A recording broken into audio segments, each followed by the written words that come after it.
God has inflicted me with powerful visions of Yuri, and I'm here to pass it on to you, so I'm back again with another blind character design analysis on the main cast on Honkai Impact, another property I know nothing about. Something I noticed about Mobius is that it seems like she is the snake-eyed, conniving, mommy scientist type. Judging from her sickly and languid color palette consisting of white, black, gold, and green, the amount of sharp edges as well as references to reptiles, Mobius seems to be a very sociopathic woman of science who does not even see herself above human experimentation. The reason why I say that is because I found some artwork of her where it appears she used to be a scientist before becoming whatever she is now. The reason why I say that she looks like an unhinged scientist is because she looks like a snake wearing a woman's skin. Mobius has these sharp snake-like eyes with a slit for an iris, and because she has no glint in her eyes when it's paired with that malicious grin, she honestly just comes off as untrustworthy. Of course, it's not only the lab setting that she's in that just screams scientist, but it's also the fact that she's wearing a sexy white lab coat. And honestly, because of the way her uniform is styled, she does seem like an unprofessional and amoral type of scientist. One who doesn't really care about boundaries because she knows that if she uses her naturally good looks, then she can get what she wants. Now, how the scientist version of Mobius relates to this version is most likely because she experimented on herself with Honkai energy. I say Honkai energy specifically because of two reasons. One, her appearance is pretty drastically changed from that of a young woman to that of a girl. And two, I also learned that Herrschers are basically people who are infused with Honkai energy, and because of their strong willpower, they were able to survive it and then use those powers. Now, from what I understand, because Herrschers appear to be Honkai's version of gods, gaining this power would be tempting to anyone who has a point to prove. And honestly, Mobius seems like the type. Going back to all of the sharp elements in her design as well as her color palette, she does seem like a very egomaniacal and careless person. The fact that she created a black crown that looks like scissor blades that she coordinated herself with is enough to tell me that she thinks very highly of herself. Because snakes are typically associated with venom and poison or manipulation, or just generally evil people, her design also reflects that by incorporating her snake eyes into her choker. And in keeping with the theme of her sex appeal, this version of her outfit seems to be a gown version of her scientist uniform. We have the white paneling that is broken up by the black panels and the mesh material, which hugs her body very tightly in order to accentuate her figure. Her accessories, like the golden ones coming off of her hips, also look like liquid metal, kind of creating this weird mishmash between inorganic meets organic shapes and materials. To add to that design, we also have the green patterns that kind of look like venom, largely look like they're made up of these sharp triangles in order to balance out the mermaid cut of her dress. Now, it's clear that this version of Mobius wanted to have the royalty of a dark queen meets the ferocity of a raging snake. Or at least that's why I'm gathering because there is this weird dynamic going on with soft and sharp shapes. Especially when we compare the shape of her wavy hair to her actual body. Her body is tight, conical, yet round. Meanwhile, her hair is free-flowing and wavy, probably to depict that she has always been a liberated person. And I think this is also another way of showing her messy mental state. Because her hair isn't tightly styled or coiffed in any way, I do think the reason why her hair remains mostly unchanged is because she is still the same person that she is, just a little bit closer to who she actually is, if that makes sense. And that's it for today's character design analysis. I feel like complete shit, but let me know how I did in the comments, and I'll see you guys tomorrow. My throat feels like I have swallowed 10 pounds of burning coal, but I am back again with another blind character design analysis on the main cast of Honkai Impact, another property I know nothing about. Okay, so the vibe that I'm picking up from the Herrscher of Origin right now is that she has lesbian knight vibes. For example, the Herrscher of Human Ego here is hovering over her lovingly while looking down at her palm that seems to have a pink lotus flower. So I'm getting the vibe that they're like co-creators, that or the Herrscher of Origin is supposed to be like the Herrscher of Human Ego's knight, so to speak. And I'm mostly picking up on this from the fact that unlike the rest of the Herrschers, the Herrscher of Origin appears to have pants or leggings, thus making her more covered up, and giving her more utilitarian or practical armor in order to fight. For example, I noticed that in some of her artwork she's wielding like a claymore or a huge blade. So it does give me the vibe that she is actively trying to be the guardian that protects human creation, if that makes sense. Especially if Elysia, the Herrscher of Human Ego, loves humanity so much. I also think that since she's wearing more armored pieces and since she does have the Hime cut, it does make me think that she probably has a very diligent personality. And because the Hime cut is typically used to refer to women of high rank, especially women who come from prestigious families, I also get the vibe that she probably came from a pretty affluent family before becoming a Herrscher.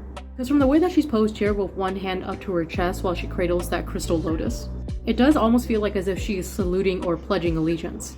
And I kind of see that as a result of her upbringing, teaching her how to be well-mannered. The other thing that does kind of back up my knight theory in my opinion is how she does have some more masculine elements to her clothing. For example, if we compare her to another Herrscher here, like Elysia, you can see that she's wearing a mandarin collar top with long sleeves, a breastplate, and some exposed cleavage. Whereas the other Herrschers seem to use skills or something that's more aligned with magic, the The fact that the Herrscher of Origin has armor in the form of her gauntlets as well as her sheath skirt tells me that she is more adept at fighting in comparison to the other Herrschers, especially as we can see here with the abundance of armored plating that is running along her chest down to her legs. Because her color palette is made up of cooler tones consisting of purple, blue, white, and gold, with a touch of black in order to highlight some of the more translucent material, and seeing as how her expressions are always twisted into this focused glare, I do think that the Herrscher of Origin takes herself and her duties very seriously, to the point that she does come off a little bit cold and unpersonable.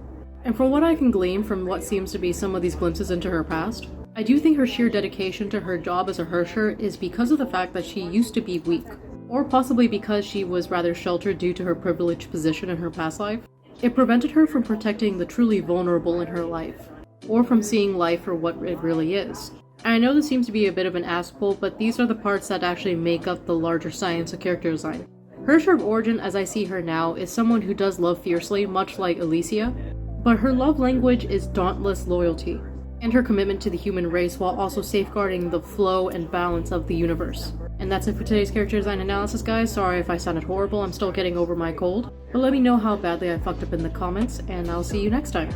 After incorrectly answering the riddle of a sphinx, they teabagged me, but I'm back again with another blind character design analysis on the main cast of Honkai Impact, another property I know nothing about. So the Herrscher of Thunder looks like if May decided to go into her bad girl era. Now some of the historical references I'm picking up in her design is that it looks like she's a combination of Akai Oni Samurai meets Mecha. Akai Oni means red demon. It's typically a name that is bestowed upon an elite group of soldiers. One of the most notable families that they served under was apparently the Takada family, and they were known for their sheer loyalty and ferocity on the battlefield. Bit of a side tangent, but apparently their motto was loyalty and fraternity, and they had a clan banner that had the characters for Fu, Rin, Ka, Zan.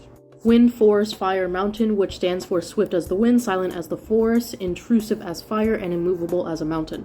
Now I say all of this because it looks like May indoctrinated herself into this movement fully. When I analyzed her other Herrscher design, she carried herself as this regal and very noble or upstanding warrior, one who operates by a strict moral code and also practices a lot of humility. But the Herrscher of Thunder looks like it cannot be any more different. Because of the size of her mechanical arms and the fact that she wields a giant sword, it looks like she relies on brute force whenever she's trying to settle a conflict. Which leads me to believe that this version of May is probably a lot more fierce. And because this design has a lot more exposed skin in comparison to her other Herrscher design, it leads me to believe that she's a lot less restrained in comparison to her other Herrscher form. And thus she doesn't feel like as though she needs to hide her emotions. And I do think that her color palette backs this up too, because it's mostly made up of red, black, white, and purple. The black and red combo is obviously supposed to make her look more threatening, but the white adds a little bit of a break between the black and the red, which in a way kind of connects back to her other Herrscher design.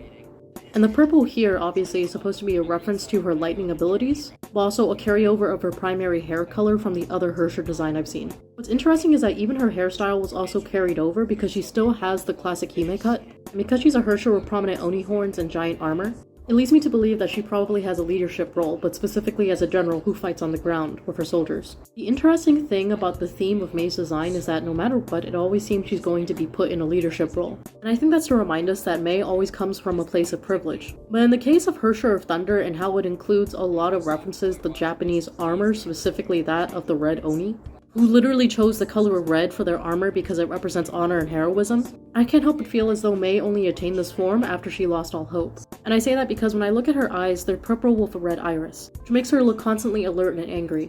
So because of that, the more I look at her design, I get the vibe that she only took up the mantle of the Herrscher of Thunder because she didn't have any other way of protecting the people closest to her. Since her chosen element is lightning, which as we all know is a unstoppable force of nature, much like the creed of the Akai Oni, I get the feeling that she was at the end of her wits, and because of that now she's lashing out. And of course, what happens when lightning strikes? Destruction will follow its path.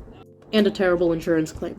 And that's it for today's character design analysis. Let me know how badly I fucked up in the comments, and I'll see you guys tomorrow.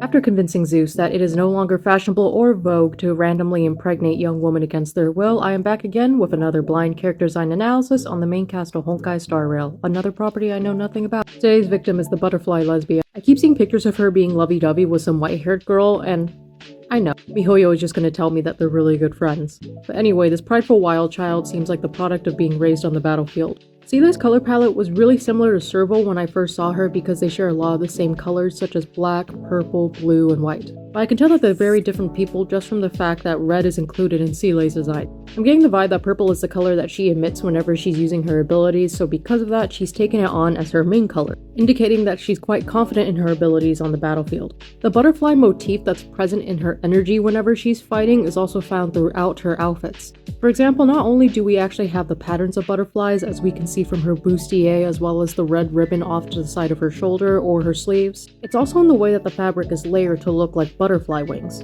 For example, I can tell that she's wearing a one-piece bodysuit with a white sheer material in the center, but then off to the side we also have fabric that's supposed to look like they're a pair of wings. The gradient adding this translucent effect, which probably looks like a blur whenever she's moving around. So because of how flashy her outfit is, I wouldn't be surprised if she's really brash and not shy whatsoever, especially given the fact that she's wearing a pair of booty shorts with the buttons unbuttoned. And her extremely long hair looks like she hasn't put a brush to it in years, kind of giving her a tomboy edge where she also doesn't really care about keeping up appearances, unless it's to communicate her title and her abilities. And because purple and red have a long history of being associated with villains, I also get the vibe that Sele probably runs with Kafka's group. I was informed that Kafka basically runs like a villain or anti-hero organization, so because of how busy and chaotic Sele's design is compared to the rest of the people on the train, I can't really see her being associated with that faction. Rather, she probably follows Kafka because she was promised his vision of freedom for the future. And I think that matters a lot to Sele, mostly because of how butterflies are associated with ephemerality and freedom, as well as metamorphosis. And I do think that one ideal is what Sele takes very seriously, as we can see from that stern expression.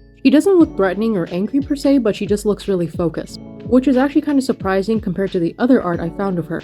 For example, in this one, I really get the vibe that she is in her element. With the way the fabric of her tunic flares out to look like a pair of butterfly wings, I can tell that she's a very quick and efficient fighter, almost veering on the point of bloodlust, which becomes more apparent with the fact that she has this weird Grim Reaper motif with the scythe going on, and the red now represents the amount of body she stacked up as well as her bloodshed. So now that I've seen the scythe and the way that she moves on the battlefield, it does make me wonder if she's her faction's best fighter. Side tangent, but the fact she's associated with butterflies and she can summon clones reminds me of Malenia from Elden Ring. Maybe that's just my trauma speaking, but I do get the vibe that Sele is a really quick and efficient fighter. That's it for today's character design analysis. Let me know how badly I fucked up in the comments. Comment below who else you'd like me to analyze, and tomorrow we'll be covering Bronya. I just finished summoning Edgar Allan Poe through a seance, so I'm here with a new character design analysis request for Honkai Impact 3. Another property I know nothing about. Now, what I've gathered from the Herrscher of Sentience is that they seem to be an entity more than a person. And going off of the promotional art I see in the background here,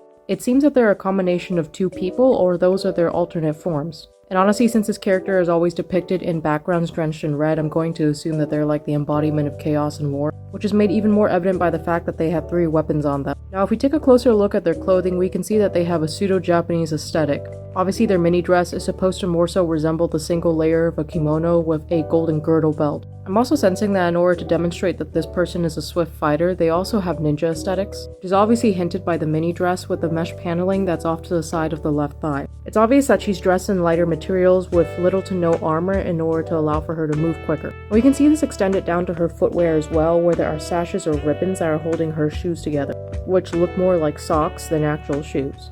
However, because I was theorizing that this character appears to be a combination of 2 other characters, it explains the reason why her outfit seems to be split right down the middle into 2 separate aesthetics. Even though the outfit seems to be split into 2 aesthetics, the color palette is largely unaffected. It's still black, gold, red, and white. And I believe that the black and gold is not only meant to hint at the importance of the Herrscher of Sentience, but I also believe when it's combined with the white and red, it's supposed to show a sign of danger, which is only further backed up by her red eyes and the golden hair accessory with the red gem. It kind of gives her the appearance of an unhinged girl with insatiable bloodlust, especially with the white pupil because it makes her eyes stand out and it also makes her look like as though she doesn't even blink, thus making her look a little more inhuman. But back to the outfit, when we split it to left and right sides, Herrscher's right side is obviously more conservative compared to her left side. There's a bit of a French touch with the white quilted collar and the golden fleur-de-lis shaped clasp that are coming off of it. It's also decorated in Japanese aesthetics of nature. For example, the white gems seem to resemble cranes from this side, as well as the gold patterns that kind of look like Japanese clouds. She even appears to be wearing a golden gauntlet that is connected to her glove. Now, when we look at her left, it's comparatively more revealing.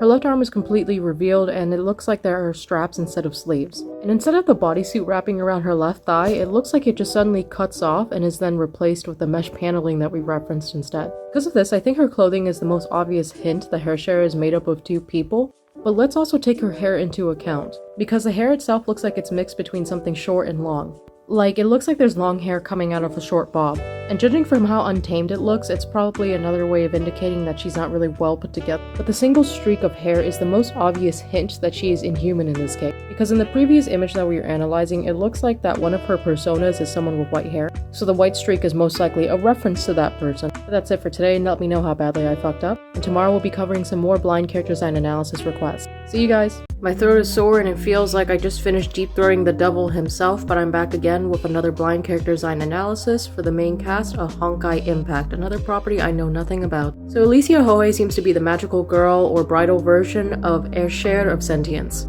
She has a bodysuit like the Herrscher of Sentience where there's alternating panels of fabric with some exposed skin, and the gold accessories are even similar to the Herrscher of Sentience. However, because her primary color palette is made up of pink, purple, white, black, and gold, I'm going to assume she's basically the light mode version. Although, probably like the Herrscher of Sentience, Elysia is more of a concept or an entity rather than a person. That's most evident from the shape of her eyes, where you can see flecks of light that don't look human. Her pupil looks more like a rhombus rather than a circle. And she seems to always have this hazy expression where she's stuck in a trance. Because of her more welcoming color palette and her association with the stars and what seems to be flowers, I'm going to assume Elysia HoH probably has more to do with creation rather than chaos. For example, she kind of gives me the vibe of like a goddess of creation who gave birth to humans or the stars. And although she is covered in this ethereal glow, since she does have a really strong bride motif, it does make me think that she's supposed to be more seen as a companion than anything.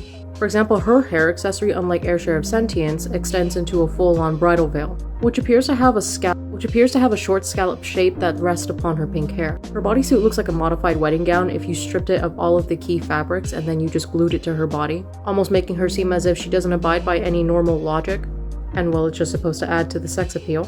The golden accessories are shaped in a way where they resemble flower petals. The shapes being dangerous yet organic probably indicate that, like Herrscher of Sentience, she is also unhinged in her own way, but they also have their own unique touches such as the wedding bells that are hanging from the golden accessories that we can see under her left breast. And as we go lower, we can see that this motif is carried on through her shoes, where like Herrscher of Sentience more so resemble boots or basically knee-high socks. And although her outfit is more unified compared to Herrscher of Sentience, we can see that there are some outer influences that are dripped into her design. Starting with her pink hair, which is serving Madoka Magica realness. It's obviously long and fluffy with a pair of hair intakes in order to give her the visage of a very cute girl. The length flowing in a way where it probably looks magical and serene whenever she's in flight. This is where the bridal motif starts to morph into a more angelic motif, which honestly fits my theory of her being a goddess of creation. However, when we do look closer towards her thighs, we do see that there seems to be a pattern of black wings. Now when we look at the black wings and the white hair strands, this is probably supposed to be a sign that she has more sinister qualities that she's hiding, and it's most likely that she had another form before taking up this current form. One that is probably at war with the image that Elysia is trying to project to people. She gives me the vibe of a Venus flytrap where they use their syrup or their nectar membrane in order to lure in prey. Basically, she's a red herring of a character. And that's it for today's character design analysis, and I'll see you guys tomorrow. My throat still feels like I was punched by 10 Oompa Loompas stacked on top of each other, but I'm back again with another blind character design analysis on the main cast of Honkai Impact, another property I know nothing about. So Vill-V has the sinister Grim Reaper aesthetic going on, with just a touch of Fallen Angel because the silver accessories look like wings, which I realize kind of matches the shape of her skirt as well as the hair accessory on the back. Overall, the outfit just seems to have a really strong wing theme, so of course that leads me to believe that she is either amoral, so she doesn't really care for the typical things that bound humans to doing good deeds, or she is the crazy lawless type of bitch who will walk through the drive-thru. And honestly, that evil energy is communicated through her color palette, which is mostly made up of silver, black, and red. Obviously, black and red are already colors that are associated with evil or anything devious, since it is a striking color palette that can be rather intimidating. Whereas silver is the cold opposition to gold, but it typically still is a reference to royalty or some type of higher rank. And Vill-V seems to have that in spades. I do mean it when I say that she seems like a Grim Reaper type of character, especially because she wields a scythe.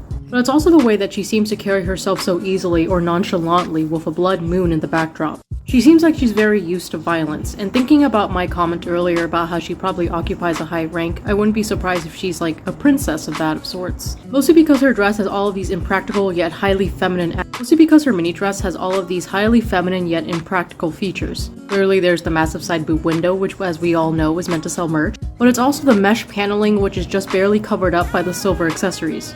And as we go down, we see that the silver accessories lead to a black bodice that flares out like a pair of butterfly wings, which is already an extremely intricate outfit to even be fighting in. So because of the amount of detail overkill in order to communicate a very specific theme about death, I like to think that Veliona is probably also an executioner of sorts. Clearly she does have some armored pieces such as the pauldrons as well as the padding on her hips and the greaves. Judging from how richly dressed she is, she's trying to also send a statement. And that's most likely because the color palette and the theme aren't just for show. Notice that she has black hair with red underneath.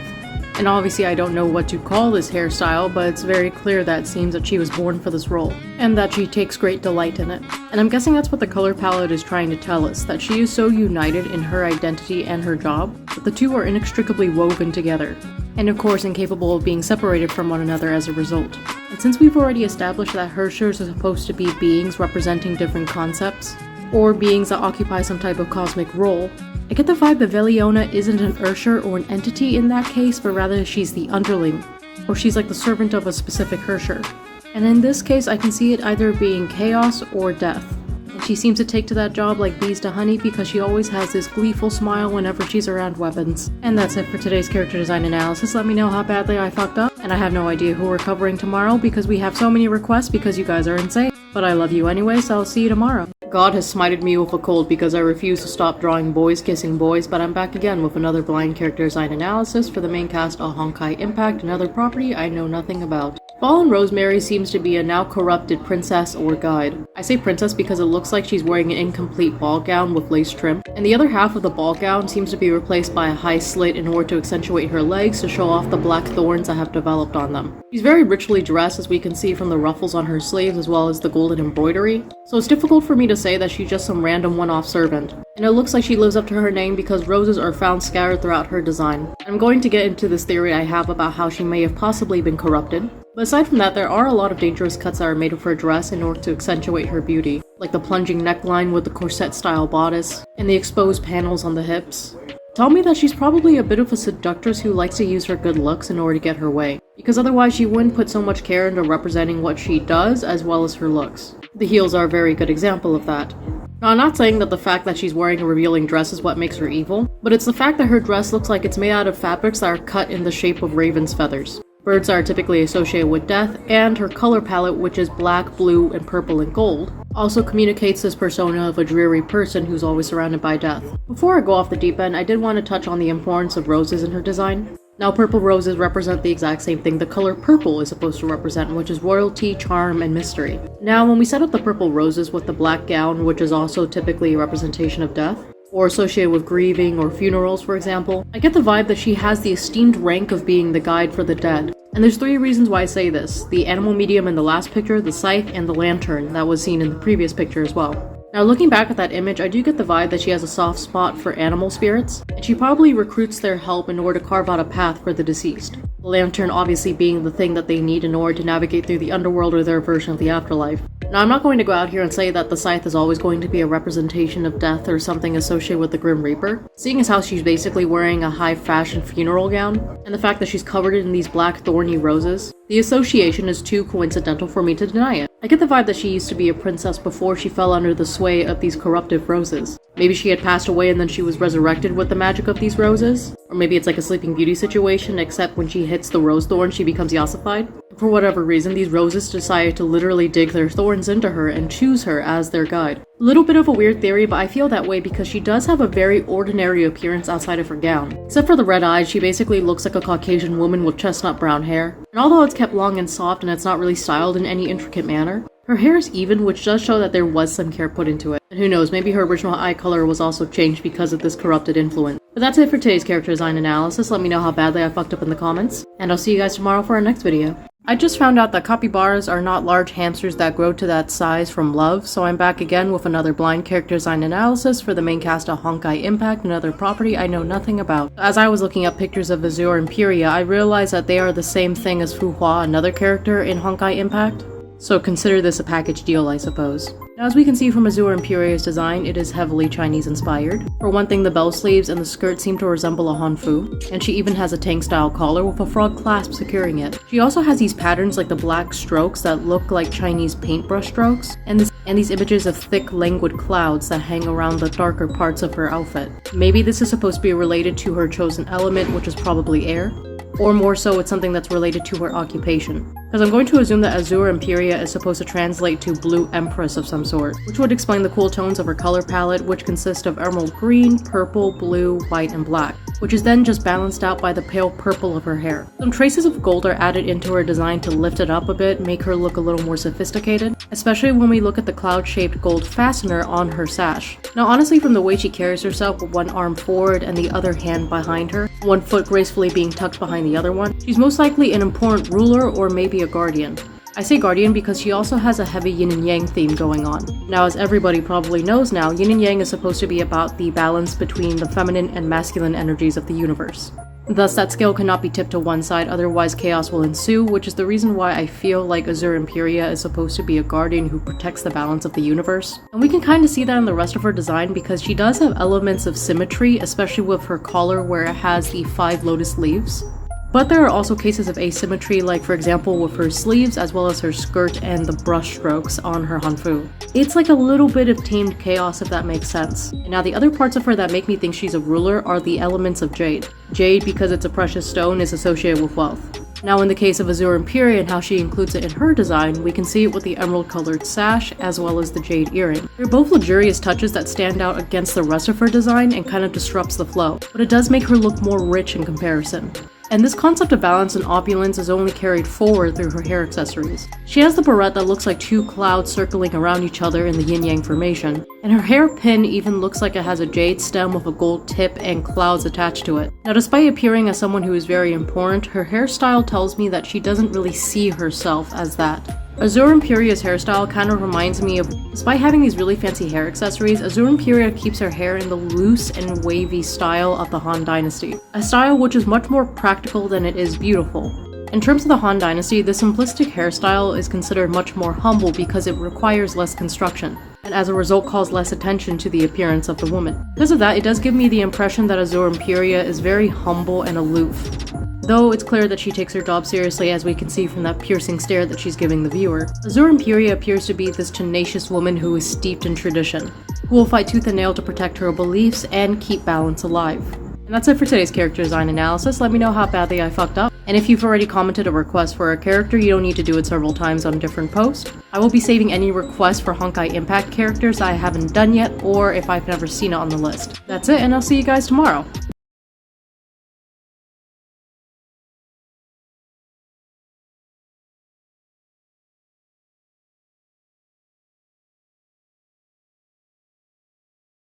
Unfortunately, the flood that God has sent has not annihilated me, so I'm back again with another blind character design analysis on the main cast of Honkai Impact, another property I know nothing about. Okay, so from what I can gather so far, this looks like another Herrscher form for Kiana. But looking at how different the art style is and how it looks like it's from a manga, it looks a lot more heavily anime inspired, so because of that it makes me think of magical girls when I see this design. But specifically a magical girl who is a ticking time bomb of apocalyptic proportions. A lot of Kiana's base traits are carried over, like the white hair, the pale skin, as well as the orange and white color scheme. But thrown into the mix is the aesthetic of an evil sorceress meets knight. I'm also picking up some fallen angel overtones, especially with the wings as well as the halo, but we'll get into that. Going back to the theme of her outfit, I can't help but feel like this is magical girl inspired just because of how there is a mishmash of different aesthetics, in order to create a cute and feminine design without being too sexualized, with armored pieces that still allow for Kiana to be an adept fighter. Now if we get into the details of the outfit, however, it does look like as if she has a high-collared ball gown that has been cut short in the front in order to reveal her greaves. Obviously, I think this was done because magical girl designs commonly like to combine high fashion with armor, creating an image that is both stylish and empowering. Hence the reason why her armored girdle also follows the flow of her ball gown. However, going back to my previous statement about how I feel like she is a ticking time bomb, it's because of how different she looks in comparison to the other versions of Kiana I've seen. This version of Kiana is wearing much colder tones, consisting of white, purple, and gray. She has yellow eyes instead of blue here, which is probably a result of her ascending to Herrscherhood. And when you combine that with her tired, placid, and emotionless expression, it makes Kiana look like a god who is too tired of humanity. She seems to carry herself a lot more rigidly in comparison to her previous versions. Hence the reason why she's wearing this really detailed formal wear. Obviously it's in the title, but this version of Kiana seems to be the Doomsday Child. And going back to the angel wings and the halo, I can't help but feel like as if this design is meant to make Kiana look like the one magical girl or the leader of the magical girl group in this universe who happened to be corrupted, who turned evil, is beyond saving, and has lost all hope in humanity.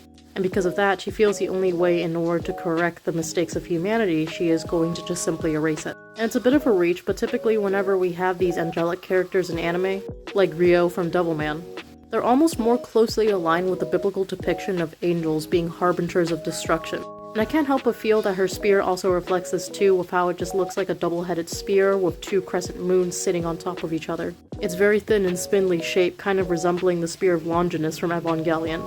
Overall, I think this design has all of the magical girl themes of mixing and combining different aesthetics, just with a touch of disillusionment. And guys, that's it for today's character design analysis. Let me know how badly I fucked up in the comments, and I'm sorry if today's analysis was a bit scuffed. I'm sick and still recovering and it fucking sucks. So I'll see you guys tomorrow. My cold has successfully turned me into a Quasimodo Harry Potter fusion, but I'm back again with another blind character design analysis on the main cast of Honkai Impact, another series I know nothing about. Now Vill-V looks like the product of a steampunk fetishist's wet dream. She has all of the pseudo-Victorian elements as well as plenty of cogwheel aesthetics, and enough leather straps to rival your average Final Fantasy character. Her color palette is also stereotypical for a steampunk character, consisting mostly of white, gold, and brown. Basically a more mechanical color palette in order to match the urban setting of steampunk. And when you pair that with cleavage, booty shorts, and plenty of skin, of course she is going to be a steampunk boy's wet dream. Jokes aside, however, looking at this design, I can't help but feel like she's an engineer. The amount of mechanical elements in her design tell me that she probably works with a lot of machinery, and that the cogs aren't just for show. For example, if you look at the sides of her hips, it almost looks like she has these mini speakers attached to it, which happens to match some of the bigger machinery that I've seen on her other promotional art. And honestly, because they're all color-coded in order to match her aesthetic, I can't help but feel like as if she had a hand in customizing it. It's obvious that she has a flair for dramatics and style, seeing as how everything is matching. Like for example, she does have practical long sleeves and the prototypical gloves that you would see on a steampunk design like this. But in order to add a little bit of oomph, I can see that she was designed to have some puffy sleeves and then also the chest window at the center. And instead of strictly having a corset or a bodice like female steampunk designs, her torso is just covered in a litany of leather straps and metal gears, which also happens to match her top hat. And judging from the amount of gears and the size of that thing, I do get the sense that she's probably the head engineer of some faction. Which one I don't know exactly, but honestly this girl puts so much effort into her tech, I can't help but think that she's probably the leader. And of course she would be this world's version of the Luftwaffe. So far in nearly every artwork of hers, they touch upon these three major themes of Vill-V. She's an expert engineer, she's a risk taker, and she's really cocky. She seems to be a magician or a performer on the side whenever she's not inventing her tech. And a lot of that is obvious from some of the promo art I've seen of her, like this one here, where she's basically doing tricks with playing cards. And when she's not doing that, it looks like she's making new tech in order to wage acts of terrorism against the government. Judging from the sheer look of zeal on her face right now, she's pointing at the viewer. Her energy kind of reminds me of Mobius because of how much they delight in experimentation and testing it out. Though I do think Vill-V is a little bit less sociopathic than Mobius, mostly because she is designed with more mischievous features like that of a cat rather than evil or twisted like a snake like Mobius. And honestly, because of her prominent hair intakes, that only makes even more sense. Her ash blonde hair is constantly flared out like as if she is a dog or a cat, which kind of makes her look like this wild and unpredictable element, while still maintaining a certain level of charm because it still ties into the rest of her character design. And most it just looks like messy hair from flying around constantly on one of her hovercrafts. Overall, it does seem like Vill-V is just a dedicated woman of science, who probably treats all of her mechanical inventions like they're her babies. And if there's anything she hates, it's a mundane life.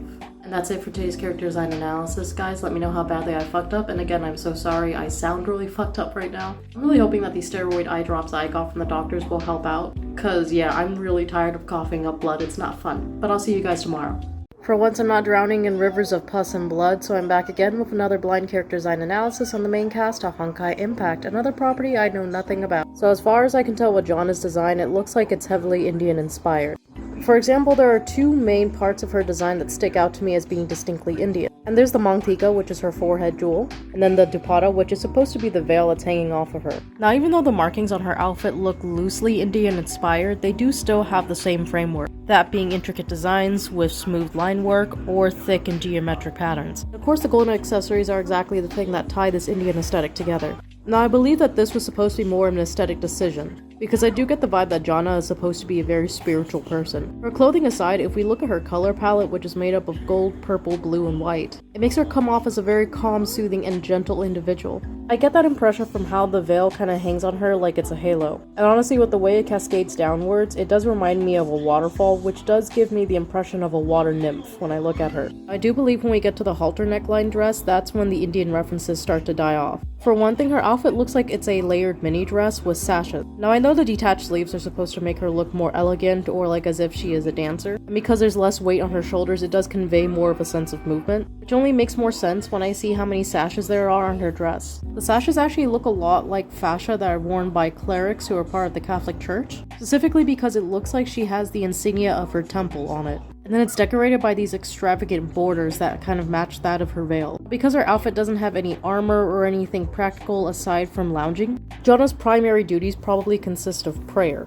And of course it's made even more obvious when you see her expressions. The best way I can describe her facial expressions is that it seems like she's always looking through a layer of mist. Like as if she's not perceiving the now, but instead multiple things at once. Now, because her forehead gem or her Mangtika is supposed to be a representation of her third eye, that is most likely meant to be a representation of her wisdom, or that she has a much more sensitive sixth sense, thus indicating that she is more spiritually in tune compared to the rest of the cast.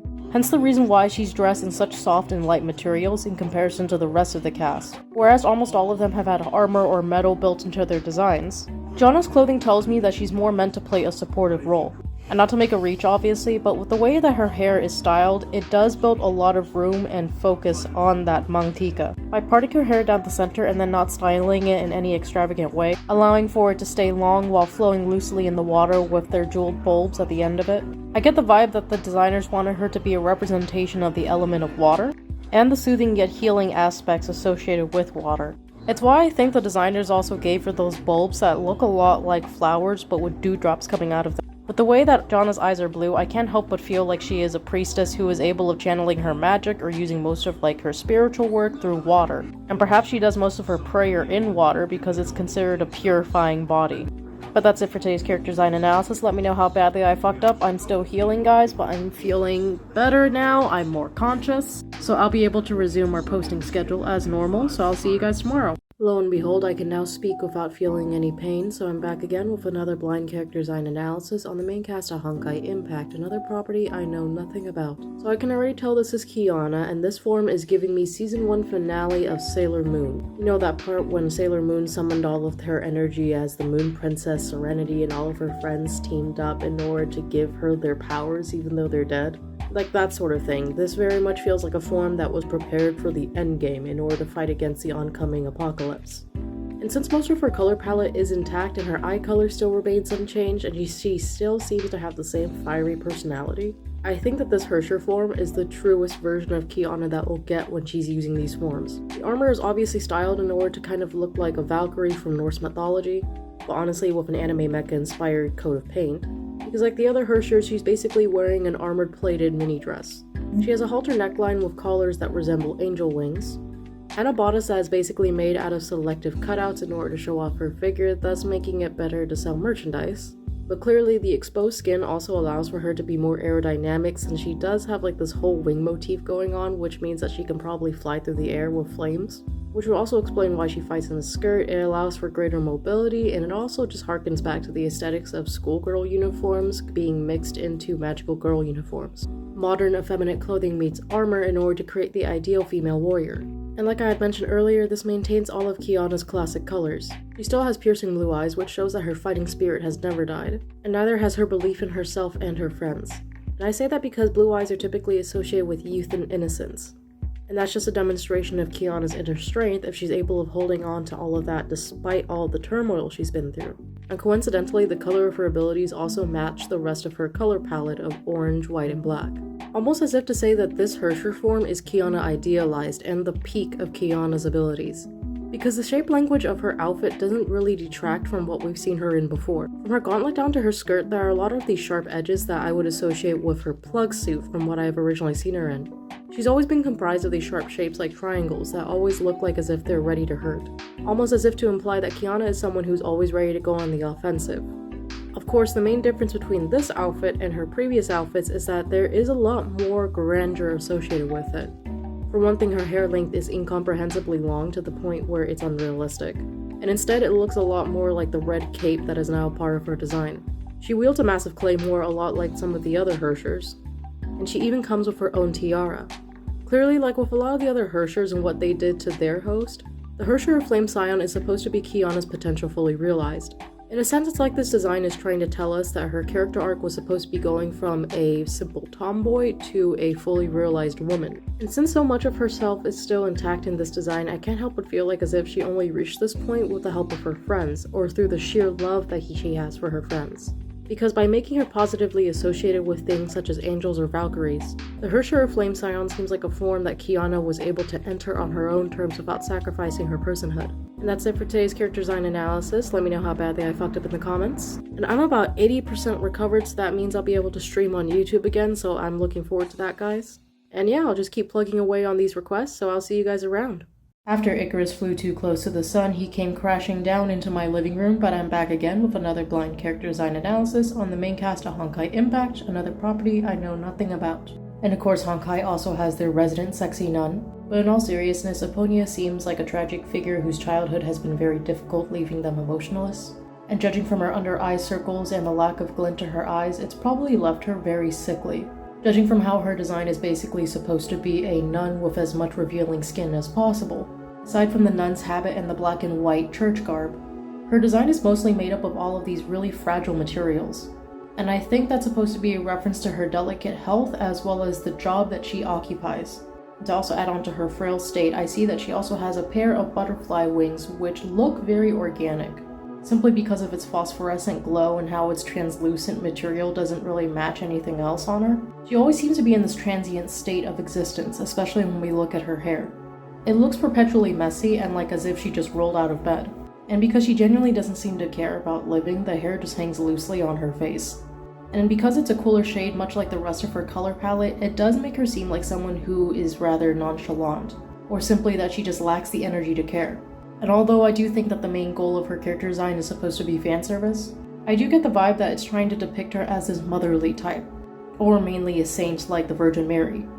Because the black sash that's going down the center and between her thighs with the crucifix on it kinda gives her this tall tower-esque figure.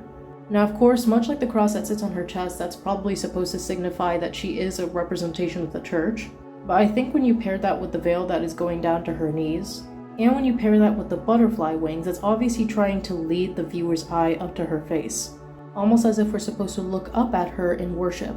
And because of the delicate details on her design, such as the flowers, the translucent veil, even down to the ruffles on her sleeves, and the lack of armor, it leads me to believe Aponia isn't supposed to serve an offensive role, but rather supportive. Because going from the glowing hands in the previous image and to now her praying, she more so looks like someone who's supposed to offer buffs on the field. And to be honest, this is a bit of a reach, but I couldn't help but think about Mobius when I saw her animal design, because Mobius is the only other character I've analyzed so far that I can think of having an animal theme. So because of that, I can't help but think of Aponia as a teammate to Mobius.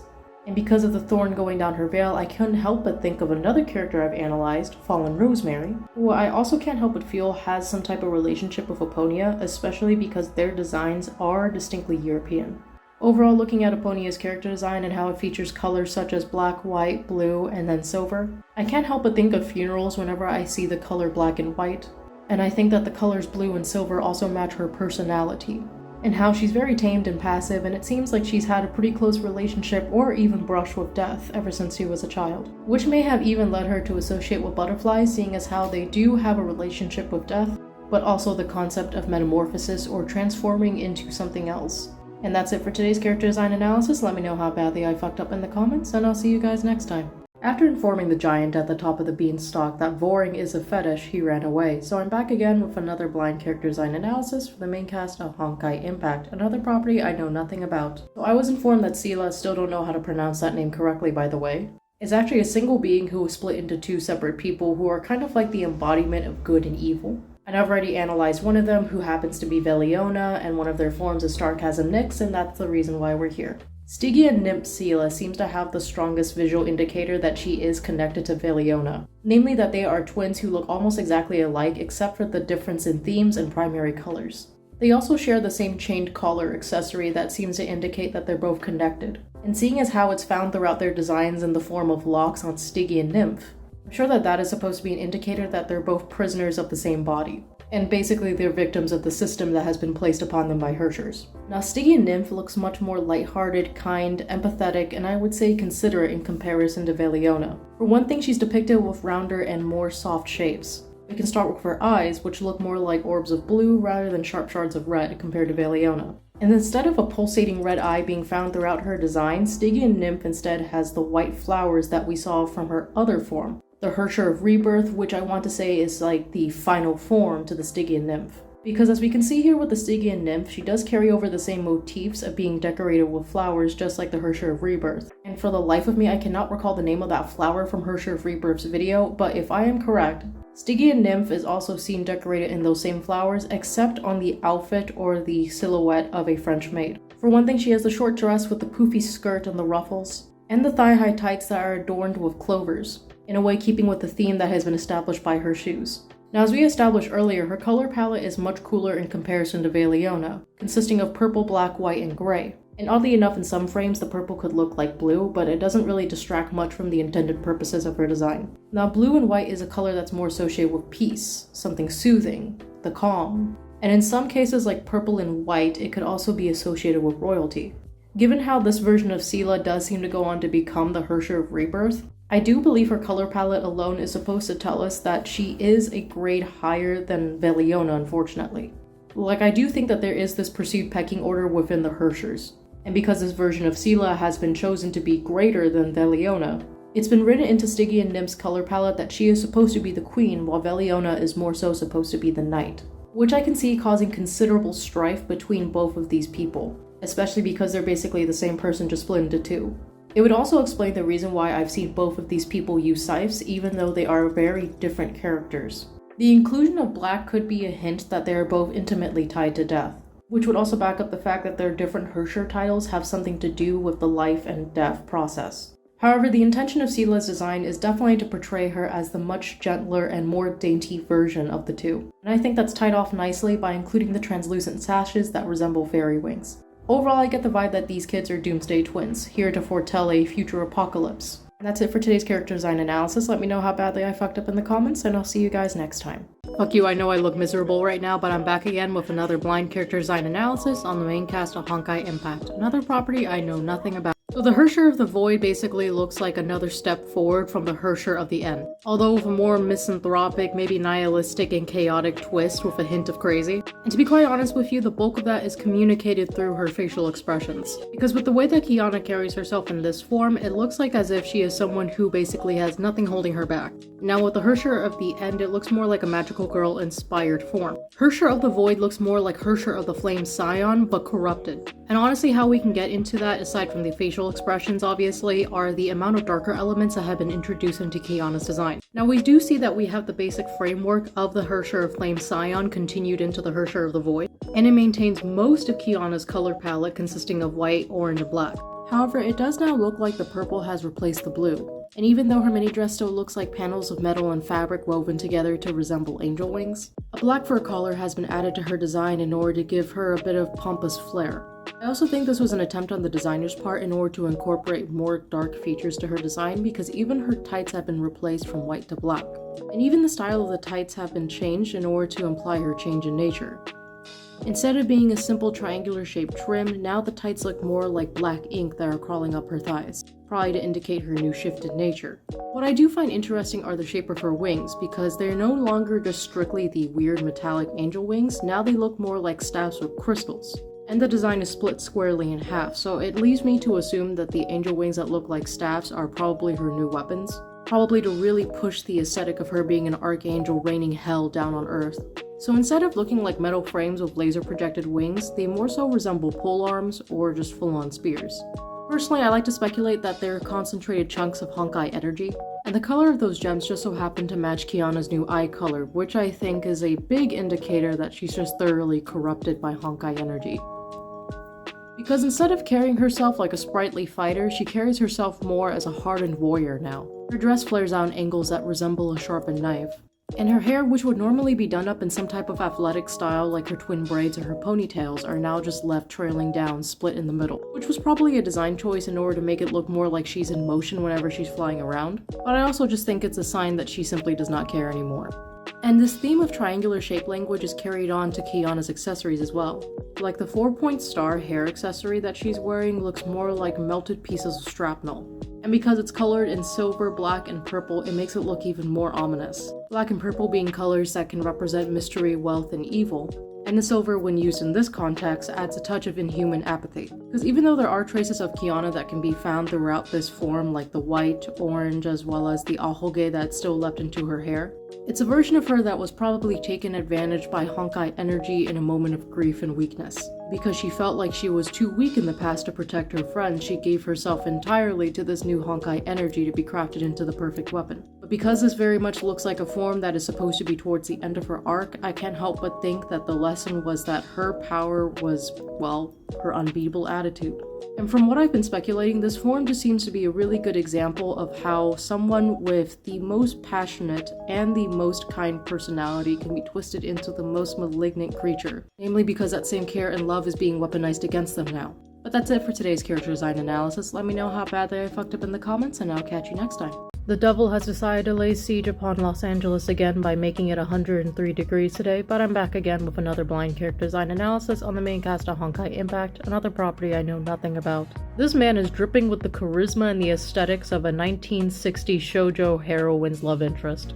Like, he looks like he jumped right out of the pages of Rosa Versailles, and I think that was the intention, especially since I was told that he is the enemy of Whelp.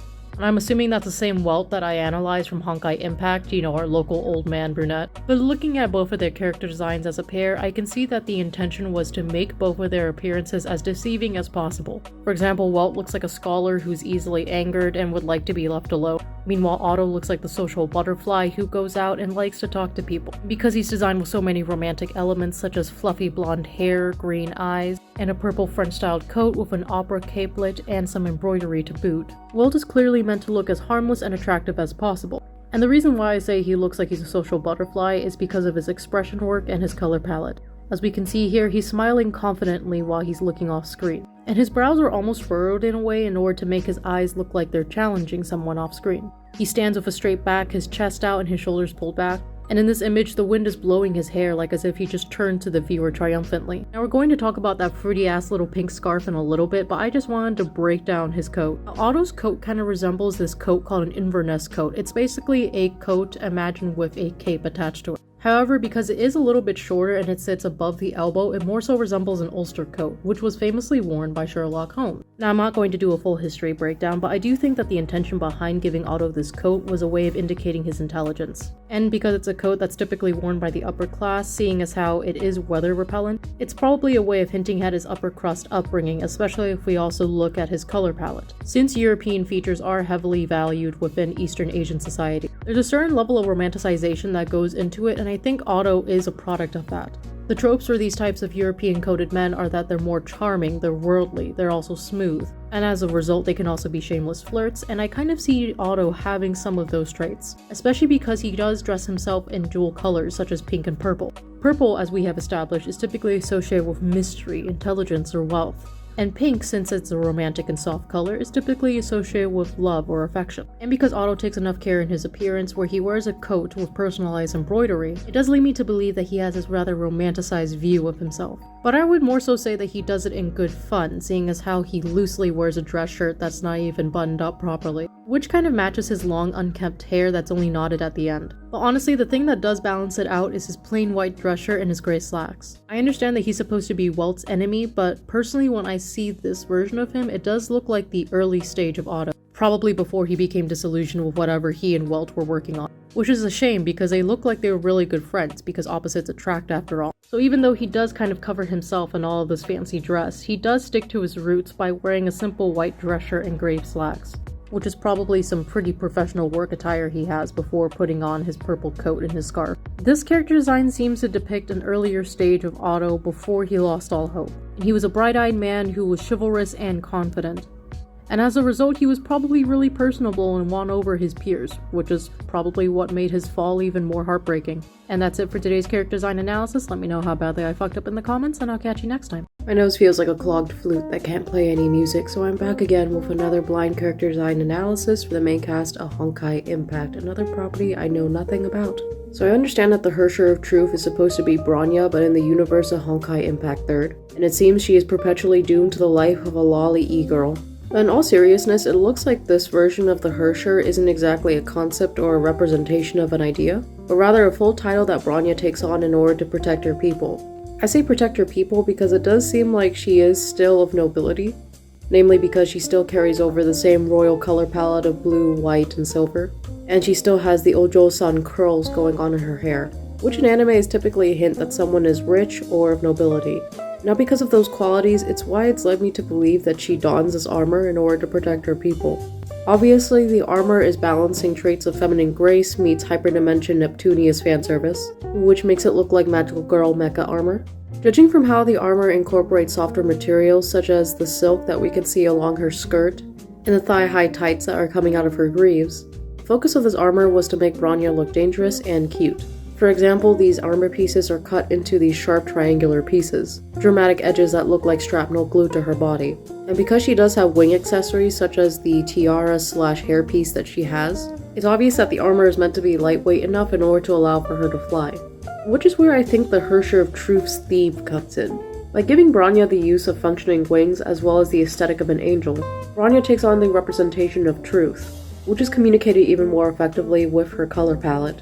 Because blue and white are colors that are associated with purity, it would make sense for that to be the chosen colors of Bronya, who appears to be a crime fighter or a guardian who is trying to fight for the truths and delivering justice to all citizens who have been wronged under her rule. I already have a bit of familiarity with Bronya from Honkai Star Rail. This Bronya appears to be much more self-assured and confident, which I think is interesting when we compare her to Bronya from Honkai Star Rail. This Bronya seems a lot more self-assured and confident, which is interesting because I think it's a really good demonstration of how two people can be raised in the same circumstances, but they develop completely different personalities. Or from what I'm picking up with this Bronya, it appears that she decided to take crime fighting into her own hands by commissioning a suit of armor that not only allows for her to outpace her foes in sheer agility, but to also be a beacon of hope for her people. Although I do understand that the intentions of this character design is to make her seem cold, I do think that the common trait she shares with all the other Herrschers is how dedicated she is to her movement. And it can be seen in the expression work as well as the theme that she has going on with her hair. Like with the other Herrschers, her themed color is also incorporated into her hair color. The blue being mixed with the silver just reminds me of how, like with the other Herrschers, Bronya's job and title has very much become a part of her, and it is impossible to separate the two because of how much pride she takes in that job. And that's it for today's character design analysis, guys. Let me know how badly I fucked up in the comments, and I'll catch you guys tomorrow. I just finished rescheduling my deaf appointment with the Grim Reaper, so I'm back again with another blind character design analysis on the main cast of Honkai Impact, another property I know nothing about. Something I do know about Seele is that it appears that she's Veliona's sister, and as Herrschers, they're both two halves of a whole, that being life and death. So because of that, it leads me to believe that they're probably like the yin and yang of their universe. Two concepts that must always exist within contrast to one another but cannot live without the other. And if we go into Seele's design, we can see that clearly because her color palette is the complete opposite of her sister's. Seele is dressed in white, blue, and black. The blue and white obviously representing her inherent purity, while the black is most likely a reference to her sister. Now the interesting thing about her dress is that even though the design really does remind me of Elysia's, simply based off of the virtue that it resembles a bridal gown, I do feel a certain level of fragility and kindness coming off of Seele like I did with Elysia. Even though her dress has some luxurious elements like with the ruffles on the side, The rest of it appears to be composed of strips of fabric, and I believe that's because the dress is trying to mimic the appearance of flower petals, mainly the petals of the Nemophilia flower as well as the Clematis ebi. The interesting thing about Seele's design is that it looks like it borrows the elements of both these flowers, which is interesting because Nemophilias are supposed to represent success, meanwhile Clematis ebi is supposed to represent moral success, or want to say moral power. If that was the intention of MiHoYo's part, I can see that reflected in her design to an extent. But aside from hypothetical meaning, I also think the flowers are supposed to represent her close connection to nature, which is also supposed to show how nurturing and kind she is. It's clear to me at least that Seele is very caring for the people around her, as we can see from the way that she rests her hand on this bubble, which probably holds happy memories that she shared with her sister, which is also backed up by the previous image that showed an image of younger Seele with her friends. Now, judging from the title of Rebirth, I'm starting to gather that Seele was most likely, reborn into her role as a Herrscher, probably chosen by greater cosmic powers beyond her comprehension in order to serve the universe. Because of that, she's probably taken on a motherly role to most humans, opting to watch over them and guide them. It also appears that her transformation into a Herrscher is probably a rite of passage of sorts, and that is a story that's told to us through her hair. Now, of her short hair, I would say that she appeared much more young and naive, mainly because she was a young girl who was just living a normal life among friends, hanging out with them, going to school with them, not really having much of a care in the world. But by leaving those childhood memories behind, obviously Seele's appearance also went through a transformation. Thus she becomes a more mature and wise version of herself. Her bangs are still separated into 3 parts, and her hair is still separated into 2 colors, that being black and blue. Now with previous Herrscher designs, I speculated that they were probably a combination of 2 other people, or simply a clone. But it looks like in the case of Seele, it is just an extension of who she was before she became a Herrscher. And honestly, they're doing something right if so much of that is captured through her hair alone. And that's it for today's character design analysis. Let me know how badly I fucked up in the comments. I have a bunch more requests lined up, so I'll see you guys tomorrow. After failing to use a giraffe's testicles as a boxing speed bag, I'm back again with another blind character design analysis on the main cast of Honkai Impact, another property I know nothing about. So this is the saucy little guns for hire mistress that I've been hearing about. So right off the bat, Kiana gives me protagonist energy. She has the bright color scheme of one, orange and white that just gets in your face with some black to ground it out. Bright blue eyes that capture her cheerful and indomitable spirit. Now her design already looks very ordinary compared to some of the other ones that we've seen that were mostly comprised of Herrschers, so it's a pretty nice break from all of that. Her skin-tight suit looks like it's based off of a racing suit just because of all of the patches of color, which is made more obvious by the fact that it looks like it's made out of a stretchy synthetic fabric, with some little metal accessories thrown in. Though judging from the shape of the accessories, they kind of look like metal nodes that allow for her to hook up to things, which leads me to believe that she might be genetically enhanced, which could explain her hair color, seeing as how white hair in anime is typically an indication that someone is stressed, or a product of human experimentation usually, but that hasn't seemed to put a damper on her spirit. Now for someone as plucky and bright as she is, it makes sense that Kiana's symbol would be a star. Now I don't know if this has to do more with her personality, or maybe this is a sign that she's some type of intergalactic mercenary, or maybe even a cop, which would explain the reason why she has 2 guns in her possession. I also think it is a playful way of capturing the image of a gunshot. You know, the little flare that pops up whenever a bullet is shot. I think I'm supposed to get the impression that Kiana is really impulsive, goofy, and playful, which may be connected to her biological age because her twin braids make her look very much like a schoolgirl, while also serving the purpose of making her look more athletic because since her hair is up, it allows for her to maneuver much more easily. I do think twin braids lean more into the schoolgirl aesthetic, thus adding a bit of a childish charm to her in order to remind the viewers that she is a bit naive. I say she looks like a goofy kid who doesn't think a lot of things through because of the ahoge. As most of us know now, it's a common indication whenever someone is a little spacey or ditzy or just plain dumb. So I'm pretty sure that's what the designers are trying to also tell us. And judging from how Kiana is posed here with her arms pumped up and a little wink with her hips off to the side, her left foot is kicked up, making it look like she's always in motion. Kiana is also very confident and a little bit prideful, especially in her gun-toting skills, because every time I see this girl, she almost always has a gun in hand. But it also does make me wonder how long she's been in this occupation. Clearly, this world must be pretty dangerous if she's just running around with guns all the time. I also think it's a source of pride and achievement for her. I want to go back to my previous statement about how she seems like a human experiment, because the more I look at her suit, the more it looks like some weird nanotech that is fused into her skin in order to increase her natural abilities, which of course would easily feed her ego, but not to the extent of giving her a superiority complex. Rather, I think it supports her can-do attitude and her self-belief that she can triumph any type of task, which does make sense to me if she was made for this type of job. Bit of a dumb comparison, but she does kind of remind me of Asuka from Evangelion, so I can only imagine what she would do with herself if she didn't have this livelihood. And And that's it for today's character design analysis. Let me know how badly I fucked up in the comments, and I'll see you guys tomorrow. I am ready to fistfight God himself if it means the weather is going to be 5 degrees cooler, so I'm back again with another blind character design analysis for the main cast of Honkai Impact, another property I know nothing about. I was kind of spoiled because someone did inform me that this is actually Kiana in the form of a Herrscher. And it looks like something kind of funny happened to her because she got into her Daughter of the Cosmos transformation. Now I have gotten into my big thick skull that a Herrscher is basically a person who has been infused with the chaotic energy of Honkai, and as a result they end up representing a specific theme or idea. From what I'm gathering with Kiana's cosmic color palette and her whole galaxy theme, it does seem like she's supposed to represent the stars, or at least the heat death of the stars. Judging from the fact that she is depicted with sharpened angel wings that kind of resemble bone and flowers at the same time, and the fact that her hair accessory is a mini tiara, she kind of gives me the vibe of the princess or angel of death in a way, who is tasked with overseeing the birth and death of multiple galaxies or universes. And it seems like with this new form, it has given her too much knowledge for her brain to comprehend, thus changing her eyes to look like these mini galaxies where it's like she's perceiving everything all at once. Now, like with all of the other Herrscher designs, there is a heavy level of abstraction with her costume. We get the short, tight bodysuit that allows for her to fly around, and the mostly asymmetrical skirt that kind of covers her back in order to give her a more regal or sophisticated appearance. Flowers that kind of resemble black poppies cover her body and also carry on colors of the universe. In a way, I get the vibe that these flowers are trapped in their own life and death cycle themselves, and I can picture them constantly blooming and dying while attached to Kiana. And though she does carry a serene expression, which is probably to tell us that she's not much different from who she used to be, which I surmise to be a very plucky and happy-go-lucky young girl, the amount of sharp angles found throughout her design tell me that she's someone not to be fucked with. For example, we can see this scattered throughout her metal accessories, like her tiara, her sword, and shoes. There's these sharp, acute angles that look like knives that are attached to her. Probably to remind us that even though she does look very heavenly and serene, it doesn't mean that she's a pushover.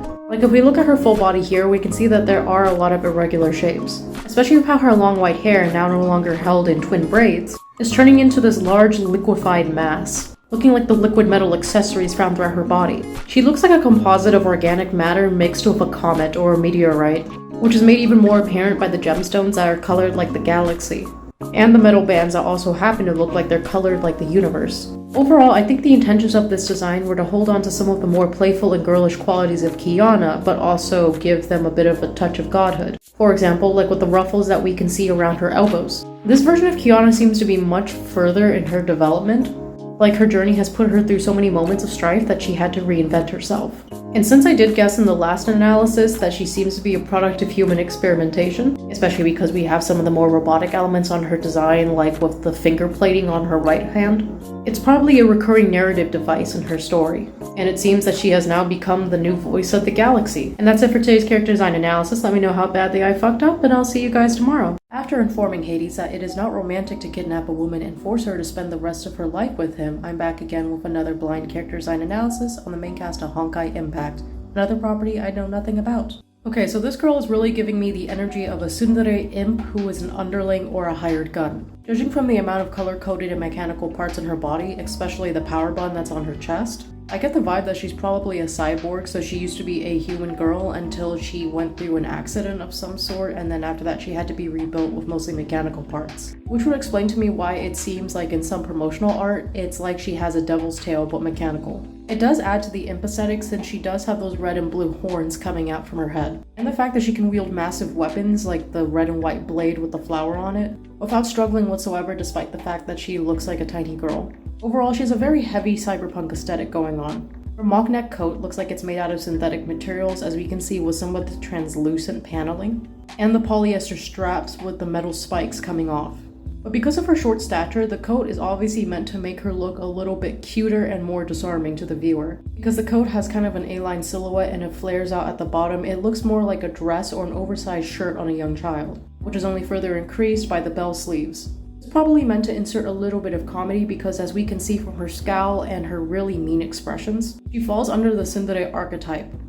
And for those in the know, because she has twin tails, a common visual indicator that someone is a tsundere because it's supposed to represent their split personality of hot and cold, The designers probably wanted to set up more comedic situations where her personality is more at odds with her looks. And aside from her heavy cyberpunk aesthetic, I do believe that's the reason why her color palette is split into red and blue. I do think it's supposed to be a representation of her personality while still keeping with the candy color aesthetic.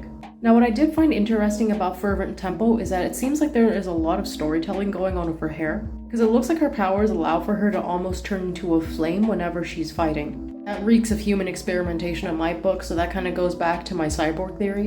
And it's probably something that she uses in tandem with her enhanced abilities, like her enhanced strength, her enhanced agility because of how tiny she is, and probably her enhanced intellect as well, gauging from the fact there's a heavy tech aesthetic going on. Because she has the energy of a mouthy delinquent, I wouldn't be surprised if she's really crass, really rough around the edges, and just really hard to get along with. Sorry to jump around, but I also really like this image that I found of her as well, because for the sake of personality, I do get the vibe that she's probably someone who likes to work solo. Obviously, she has someone strung up to the left-hand side, so she probably just finished off a mission here. Judging from the paint splatters on her outfit, it does seem like she has a bit of an artistic streak as well. The sudden softer quality to her is kind of backed up by the fact that she has pink hair, pink being a more soft and girlish color. So I do think that this image does give us a good window into her interior world, where even though she does kind of like to style herself as a badass lolly assassin, she seems to enjoy keeping to herself in her art. Pink being an exact reminder that there are softer qualities to this character, which is being drowned out by the blue and the red of her color palette. And that's it for today's character design analysis. Let me know how badly I fucked up, and I'll see you guys tomorrow.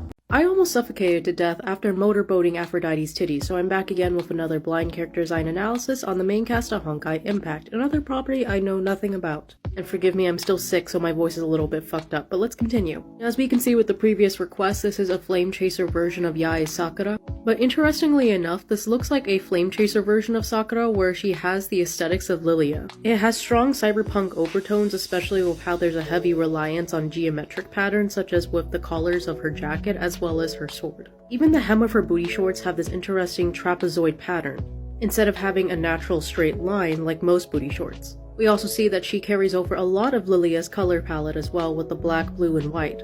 Now, the reason why I think this was done for her design in particular is because it's supposed to be Yae Sakura when she's trying to break free of her family or her village. If I could think of an analogy for it, I guess I would say she's like the gay kid from Alabama who moved to New York and they're trying to scrub their lives clean of any country. So instead of having an overtly shrine maiden aesthetic, now instead she has a cyberpunk assassin aesthetic. And going back to the geometric patterns, I do like how she even has a headset or a clip that seems to be secured to her fox ears. And in order to further show that she's really trying to break free of her family's restraints, we see a lot more exposed skin on this version of Yae Sakura. And even her shirt is somewhat translucent, allowing for us to see some of her midriff. Funny enough, her Flamechaser outfit's color palette doesn't really conflict with her natural color palette. Interestingly enough, when we combine the black and blue with the pink, it does kind of create this interesting color harmony between cold and warm. Now, Yae Miko's wild pink hair remains unchanged, which I'm going to assume is to tell us that she's always had a little bit of a frenzied spirit in her. So combining that candy-toned pink with black and blue kind of tells me that she's like a wild spirit trying to come to a more temperate state. To an extent, I want to say the designers wanted to make Yae Sakura look more emotionless in this case. Again, kind of like Liliya. Especially when we take into consideration how the black and blue of her jacket matches that of her eyes. She looks more aloof and calculating here as a Flamechaser, especially with the way she wields what looks to be an ice-based katana. Now, judging from the fact that it looks like she's using an ice-based katana with crystal flowers and crystal cherry blossoms, I see even more of a connection to Liliya, so it does make me start to wonder if perhaps Yae Sakura was actually trained under Liliya.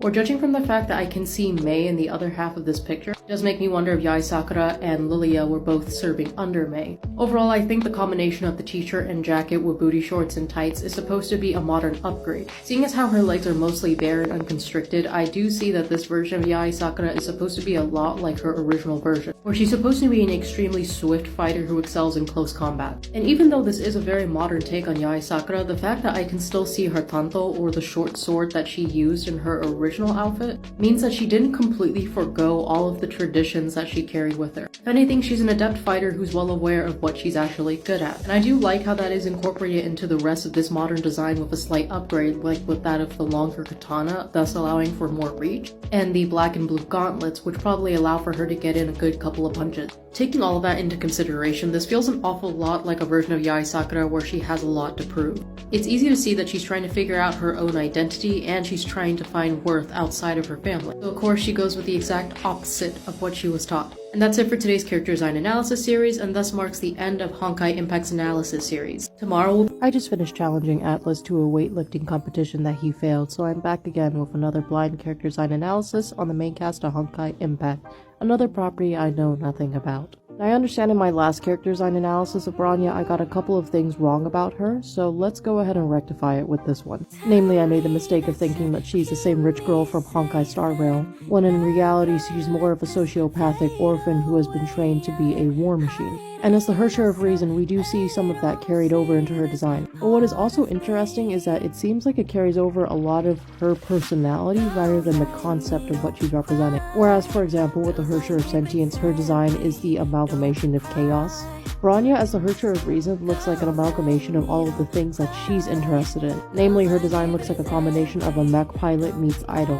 And her signature color palette is also carried over, consisting of silver, black, blue, and white. Now, because the color palette is made up mostly of cool colors, it does carry over her cold and almost alienating personality. But because blue and white are colors that typically are associated with purity, it does back up the Herrscher of Reason's themes, which I'm going to assume is supposed to be a manifestation of Bronya's clear-cut personality and how she is always straightforward in getting to the truth of things. But she still likes to do it on her own terms, as we can see here.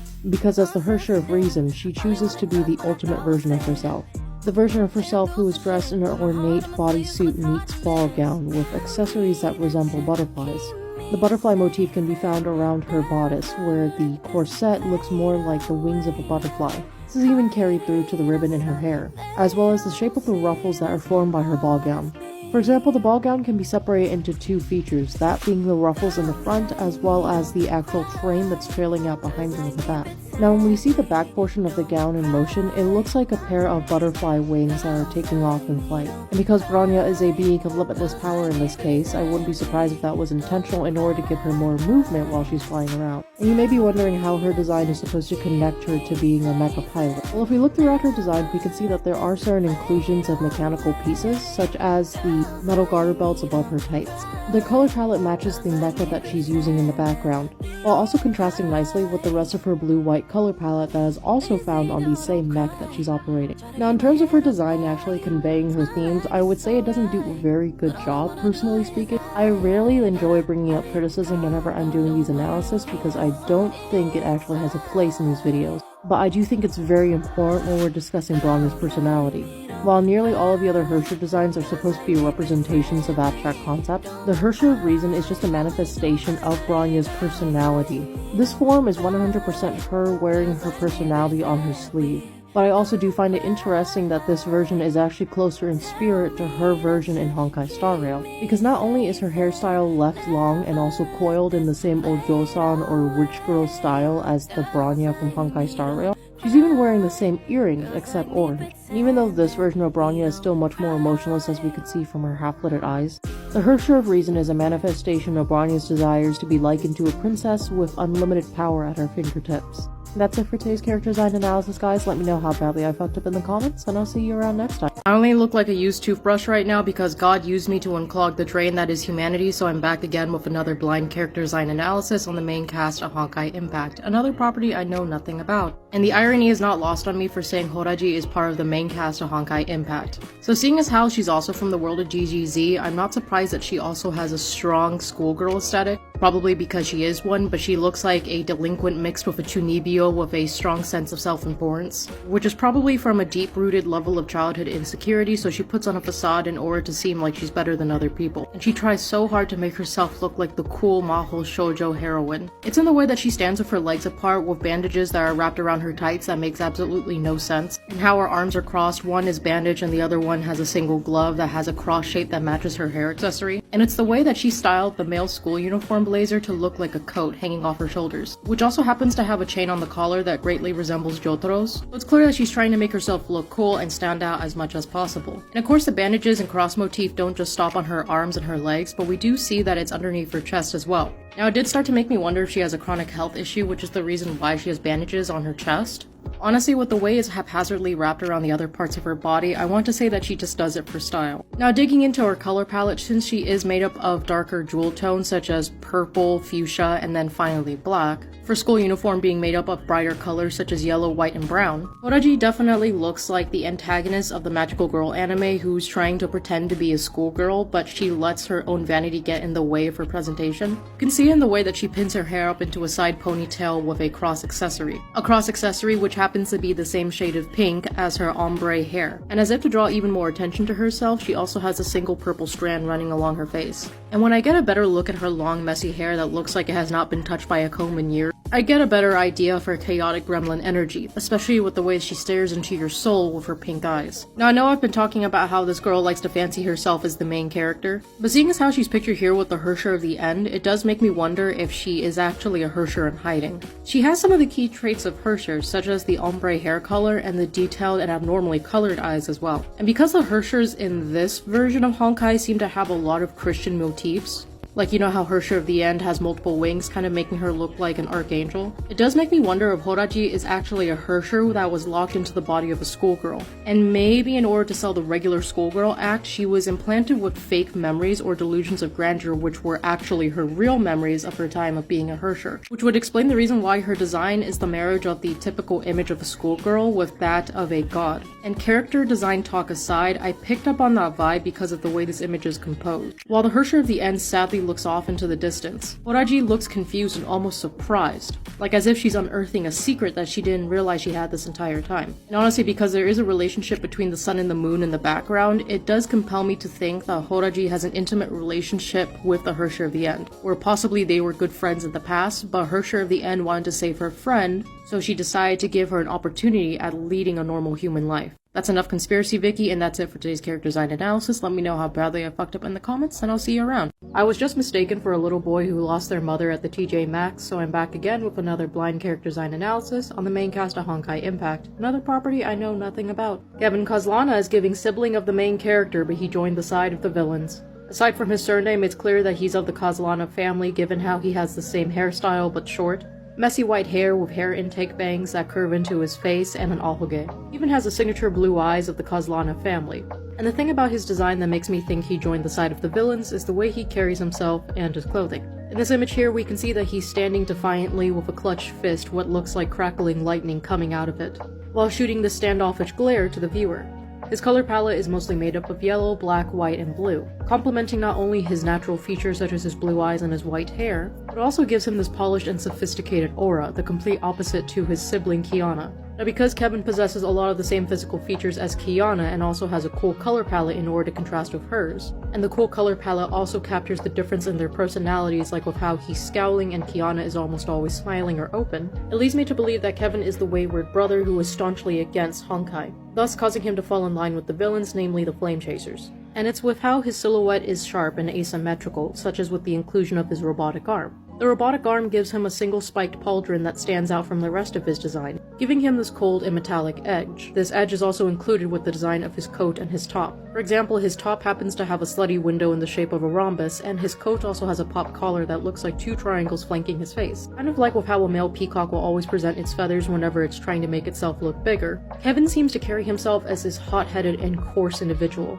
especially with the way his arms are folded, making him also look like an impatient person. But it is clear that this design is trying to balance his princely good looks as well as his skill on the battlefield. The loose trousers are not form-fitting by any means, allowing him to have enough room and comfort in order to move, but it's cut in a way where it doesn't look baggy or like an eyesore.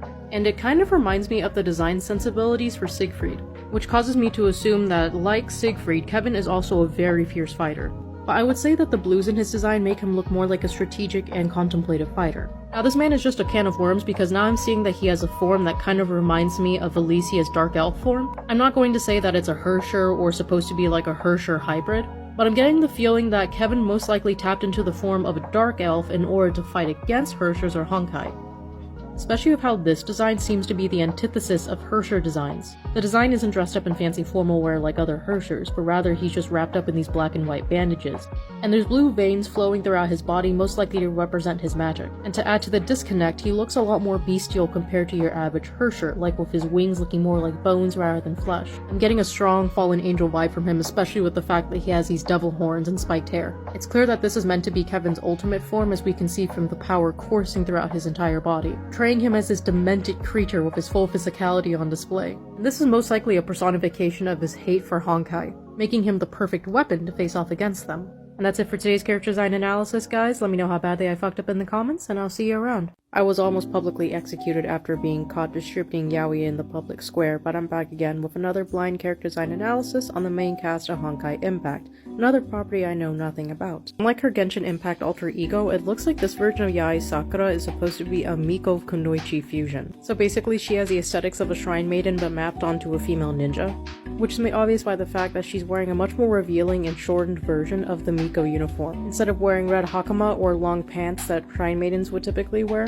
she's in a revealing schoolgirl skirt, which probably allows for her to move around freely. And instead of having long sleeves that are typical of Miko robes, they are cut short, opting to use arm guards instead in order to fill up the space. Now the reason why I say that she's a shrine maiden is because of the color palette as well as the style and stitching of this outfit. Because red and white are two colors that are typically associated with purity and henceforth Shintoism over in Japan. It's a color scheme that Mikos oftentimes use. They also use the same red stitching on a lot of their outfits too, much like here. For example, we can see it on her sleeves as well as her tights. The purple and white Shimenawa cord that she wears like an obi is also an obvious hint, seeing as how those are cords that are typically used to decorate Shinto temples in order to ward off evil spirits. She also has an Inari mask that she wears off to the side more like an accessory, which is most likely to hint at her lineage as well as the god she worships. But looking at how she uses two swords, what seems to be a wakizashi and a tanto blade, which are two different types of smaller blades that I would oftentimes see ninjas using more in fiction, ironically enough, even though those were designed for samurai, it leads me to believe that she's the protector of her village. She stands with her feet apart and she stares at the viewer with these sharp eyes, which tells me that she doesn't really have traditional shrine maiden tasks such as maintaining the temple or praying, because she definitely gives off a more aggressive vibe rather than docile. And we can see that translate into her wild pink hair as well.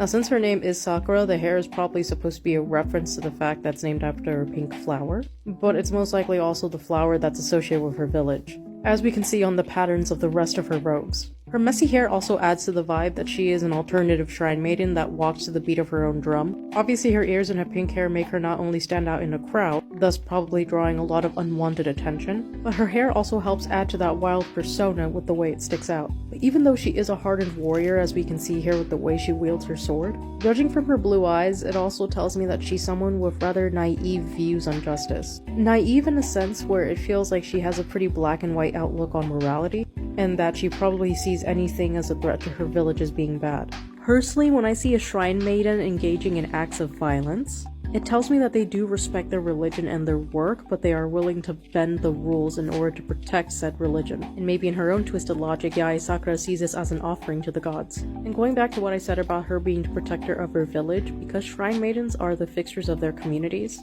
they are oftentimes seen as the face or the representative of their people. And seeing as how Yae Sakura kind of forgoes tradition while incorporating it into a more modern aesthetic in order to allow for her to fight better, that's just a really good example of her determination in my opinion. But I will add one last thing, given the fact that she is an animal hybrid, it does lead me to think that she's probably an outcast in the eyes of her people, despite being the representative, so it's almost this dramatic irony going on. So I wouldn't be surprised if she fights so hard because she's trying to win over the favor of her people. And that's it for today's character design analysis, guys. Let me know how badly I fucked up in the comments and I'll see you around. I've just caught wind that Hades will be replacing Cerberus with a three-headed goose. Now I'm fearing for my life, but I'm back again with another blind character design analysis on the main cast of Honkai Impact, another property I know nothing about. Okay, be frank with me, is she supposed to be a Kiana clone but she's been aged down? Okay, we're running with that theory. Let's just go. Now, the reason why I say that Teresa looks like a Kiana clone is because she has all of her main features with some traces of her color palette. Not only does she have the bright blue eyes, but she also has the confident and peerless stare, exuding Kiana's signature courage no matter the situation that she's in. She even has Kiana's white hair, which is styled similarly with the three symmetrical bangs. But instead of being done up in a more elaborate hairstyle, instead she just keeps it long with it tied at the bottom. And she even shares a similar color palette to Kiana. Her color palette is composed of white, blue, and orange, but we start to see their personalities diverge with the style of clothing, as well as the fact that brown is what's holding down the rest of the color palette. Not only that, but Teresa seems like she's not made for close combat or field work like Kiana was. Judging from the way that she's grasping at chains that's wrapped around a cross and the way that she's holding the Spear of Longinus in her other hand, it seems like she's a summoner who likes to call upon spirits or entities in order to fight for her. And judging from the fact that she has a crucifix brooch, which probably tells us what her role is, and judging from the fact that she also has a crucifix brooch to match her cross, it's probably supposed to be a symbol of her job as a summoner. Now, in comparison to Kiana, Teresa is dressed in winter attire. It's not free-flowing or light or revealing like Kiana's other outfits, which again tells me that she doesn't really take on a combatant role, and that's obvious from the fact that she's wearing leather boots, an ankle-length dress, and a brown coat with fur-lined cuffs. It's obvious that this outfit was not made for the user to be able to move around in, so it makes sense for Teresa to take up long-distance methods of fighting like summoning or using magic. And although all of that does sound very impressive, we are still reminded that she is a child from all of the softer elements that have been added to her design. There are rounded shapes that are added to her design comprised of the pom-poms on her boots as well as the puffy sleeves on her coat.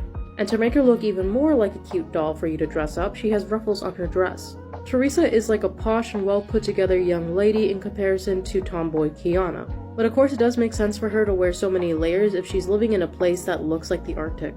Now, another part of my theory that I didn't really get to elaborate on is how Teresa has a lot of biblical inspiration in her design. Like, okay, the Spear of Longinus isn't just an Evangelion reference, but it is also a reference to the spear which stabbed Jesus Christ. And seeing as how she uses a giant cross in order to summon whatever spirit she needs to fight for her, that makes a lot of sense. I can't help but feel that there is a resurrection narrative going on with that. Like, sure, it's another anime thing where they could just be referencing a lot of Christian aesthetics just to look cool, but including a crucifix and the Spear of Longinus tells me that Teresa was most likely Kiana but resurrected, which would go with the theme of resurrection for Jesus Christ. But my second theory, which isn't much better because Kiana cannot catch a break, is that Teresa is a clone of Kiana in order to wield the power to bring about the apocalypse, which would make sense given that's her full title apparently. I understand that fighting Honkai energy is a career in and of itself in this world, so the researchers who developed Teresa probably wanted to have their own trump card in order to fight against Honkai energy. But one thing that they probably didn't anticipate is how strong Teresa would end up becoming. And that's it for today's character design analysis, guys. Let me know how badly I fucked up in the comments, and I'll see you around. I just finished informing Hera that Zeus has an Ashley Madison account, so I'm back again with another blind character design analysis on the main cast of Honkai Impact, another property I know nothing about. Okay, to say Vita is a pickle in of itself is an understatement, because when I first came across this design, I compared it to some of the other characters within her arc, because I just found out that Honkai has chapters, and I found out that her clothing mostly resembles the civilians of her city, but I couldn't help but shake the feeling that there was something otherworldly about her. And that would be her eyes, because they're magenta with a yellow iris, making them stand out. And because all members of Mantis seem to have really uniquely colored eyes, it made me wonder if she's affiliated with them in any way. And I think her design is supposed to play on that expectation, because not only does this dress make her look very matronly, but it also kind of makes her look like a doctor or someone who would be in a more nurturing occupation. The reason why I say doctor is obviously because the white dress kind of reminds me of a white lab coat. But its soft conservative cut with the layered sashes and the flutter sleeves make me think of a mother. Kinda like as if this is a sundress that a mother would be wearing. And even though she does have some golden accessories, which I'm going to assume was a reward given to her to indicate her rank or her contributions to the community or some shit, they stand out from the soft silhouette that has been created by her hair and her dress. But they still do match the geometric patterns on her outfit, as well as the weird tattoo that she has here between her collarbones. And her color palette overall isn't really anything that stands out, it's just white, gray, teal with some gold, thus creating this image of a sort of soft pacifist. But I couldn't help but notice she looks an awful fucking lot like Sue. And the resemblance is uncanny and unmistakable even though Sue is wearing darker colors like black, red, and teal. They still have the essential formulas of their design, which are the teal rhombuses, the kind and soft dispositions, the magenta eyes, the gray hair with the single ahoge, geometric patterns like the rhombuses, and the inclusion of sashes into their design.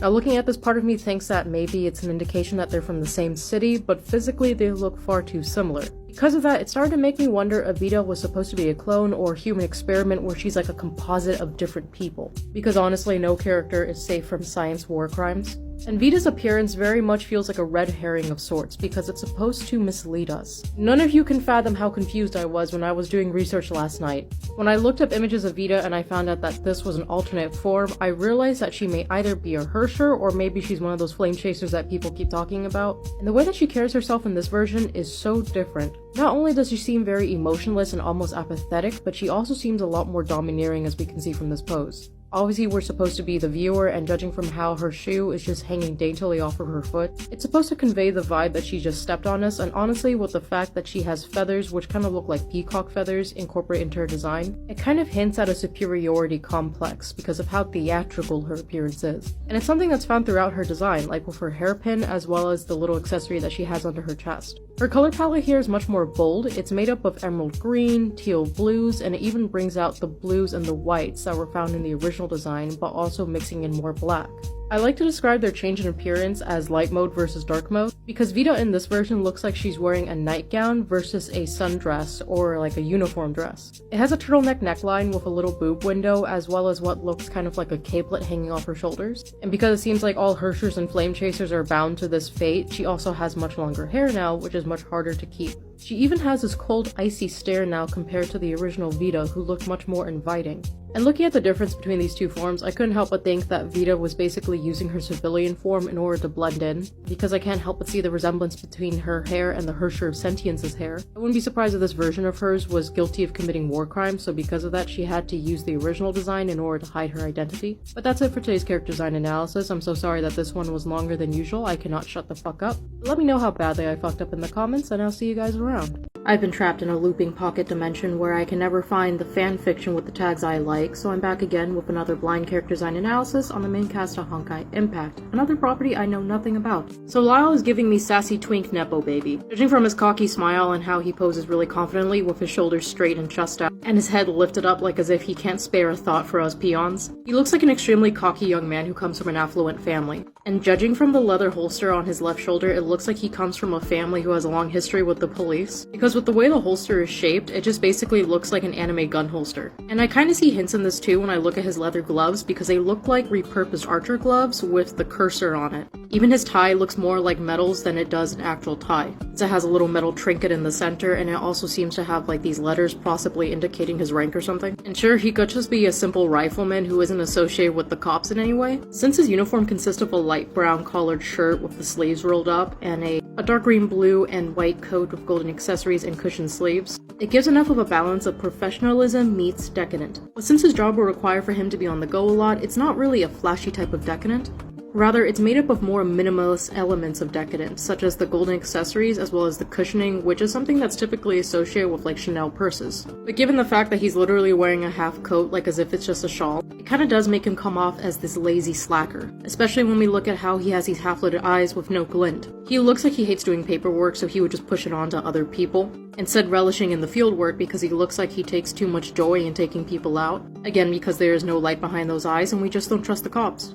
And with the way he carries himself, I'm sure he knows that he's a looker. Since his color palette is on the cooler and more neutral side, it adds to the look that he's trying to go for, that of an aloof man of mystery. Honestly, with how well maintained and symmetrical his hair is, I wouldn't be surprised if he also spends a lot of time on keeping up his appearance. From the few images that I've seen of Lyle, he's always trying to sit or posture himself in a way where he doesn't have a single care. Like here, for example, where he's not sitting with his back straight, instead he's curled into himself with one arm rested on his knee. And honestly, because of how he carries himself, I wouldn't be surprised if he kinda comes off as a nuisance to other characters. Lyle is very much designed to have fox-like features, which are typically features associated with untrustworthy characters, mostly because they have these sharp slanted eyes and these smiles that always look like they're hiding their true intentions. And if we go back to his color palette, it communicates that even more effectively, because even though the gold and the green-blue does give him a pop of color so that he just stands out enough, the rest of his color palette allows for him to stand out less, especially when we just look at the black slacks and the brown shirt. If we keep going with my theory that he is a cop, that works with his ego just enough in order to work as an effective investigator. But going back to what I said about how he kinda has a fox face, I wouldn't be surprised if they gave him those traits in order to hint at how he's always good at keeping secrets, or he's a really good manipulative liar. And because of that, I have declared that Lyle is a Tinker Tailor Soldier twink that should not be trusted. That's it for today's character design analysis. Let me know how badly I fucked up, and I'll catch you guys next time. The gods of Olympus decided to play a game of ping pong with me as the ball, so I'm back again with another blind character design analysis on the main cast of Honkai Impact, another property I know nothing about. Okay, so seeing as how I analyzed Honkai Star Rail first, most of my familiarity with Himeko as a character is her version from HSR, where even though she is a mature and older woman in a position of power, she does seem a lot more dignified in HSR compared to Honkai Impact, and she's even dressed richly in order to reflect that difference. And this is most likely to show Himeko in different flavors of leadership no matter the universe. Now if we look at her battlesuit to the left from Honkai Impact, we can see that she is a much more straightforward and brass fighter. Her armor is covered in blades and is also colored in red, black, and orange, probably as a way to demonstrate that she's a very aggressive and fiery woman. And instead of standing with a straight back and her arms gently at her side like the Honkai Star Rail version, Himeko from Honkai Impact is more relaxed since her right hip is more tilted to the side. Himeko stands with more of a slant, her right hip off to the side. Now earlier I had said that she looks like she's in a leadership position mostly because I can see a lot of parallels between her and Misato from Evangelion. Not only does she have a middle part a lot like Misato, but she is an older woman who also seems to have an unhealthy alcohol habit. Like even though she smirks like an easygoing slacker, I can tell that she's a hardworking woman. Her hair for one thing is kind of a giveaway on that because of how it's just crudely done up. It basically just looks like a messy half-updo that's held together by invisible pins, but it kinda also gives her the shape of an open flame too. And the tendril off to the right side of her face also gives her a good bit of asymmetry in order to balance out the hair that's flaring out on the other side, which is also probably a way of telling us that she's always really busy, hardly has any time to take care of herself, and she's also very frenetic.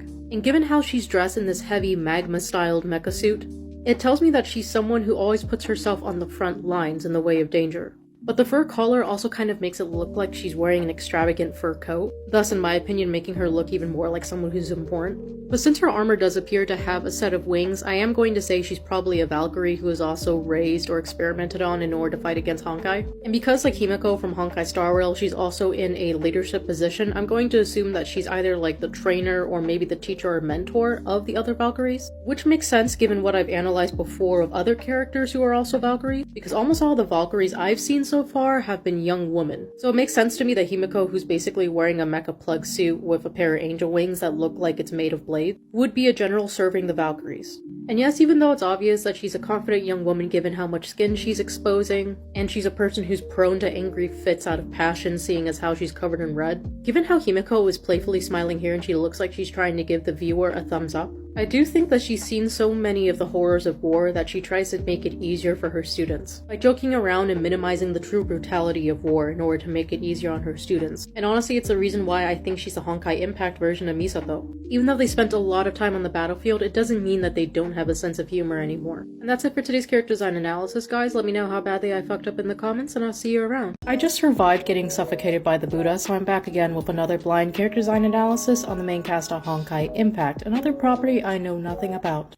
So Su looks like the tree-hugging prophet of the group. Speaking of the Buddha, Su gives me this very calm and collected energy because of the way that his eyes are closed and how he smiles so serenely. But the thing that kind of cracks me up too is that his hair really resembles the Herrscher of Sentience. It has this gray to white ombre look, but it also looks like it's a fusion between a short bob and long hair. But before we get into that, I do think it's interesting how his design has a lot of Western and Eastern elements. Because of how it's so uniform in color and style, I can't help but think that this looks a lot like an officer's uniform or just a uniform in general. And that the red and white sash that he's wearing off to his left shoulder is supposed to be an indication of his role. And I really do think that the sash is supposed to be an indication of his rank because it has its own unique symbols on it. From what I can tell, the symbol kind of looks like a stylized hourglass which doubles as a Z. I mean, even though I did say that his shirt and his pants kind of make him look like a police officer, I am kind of picking up this Greek vibe because of how it's slung over his shoulder like a tunic, and because it's red and white, I can't help but think that he's supposed to be a doctor or something. And because of that, I can't help but think of the red cross symbol that we see a lot that's associated with medical professionals.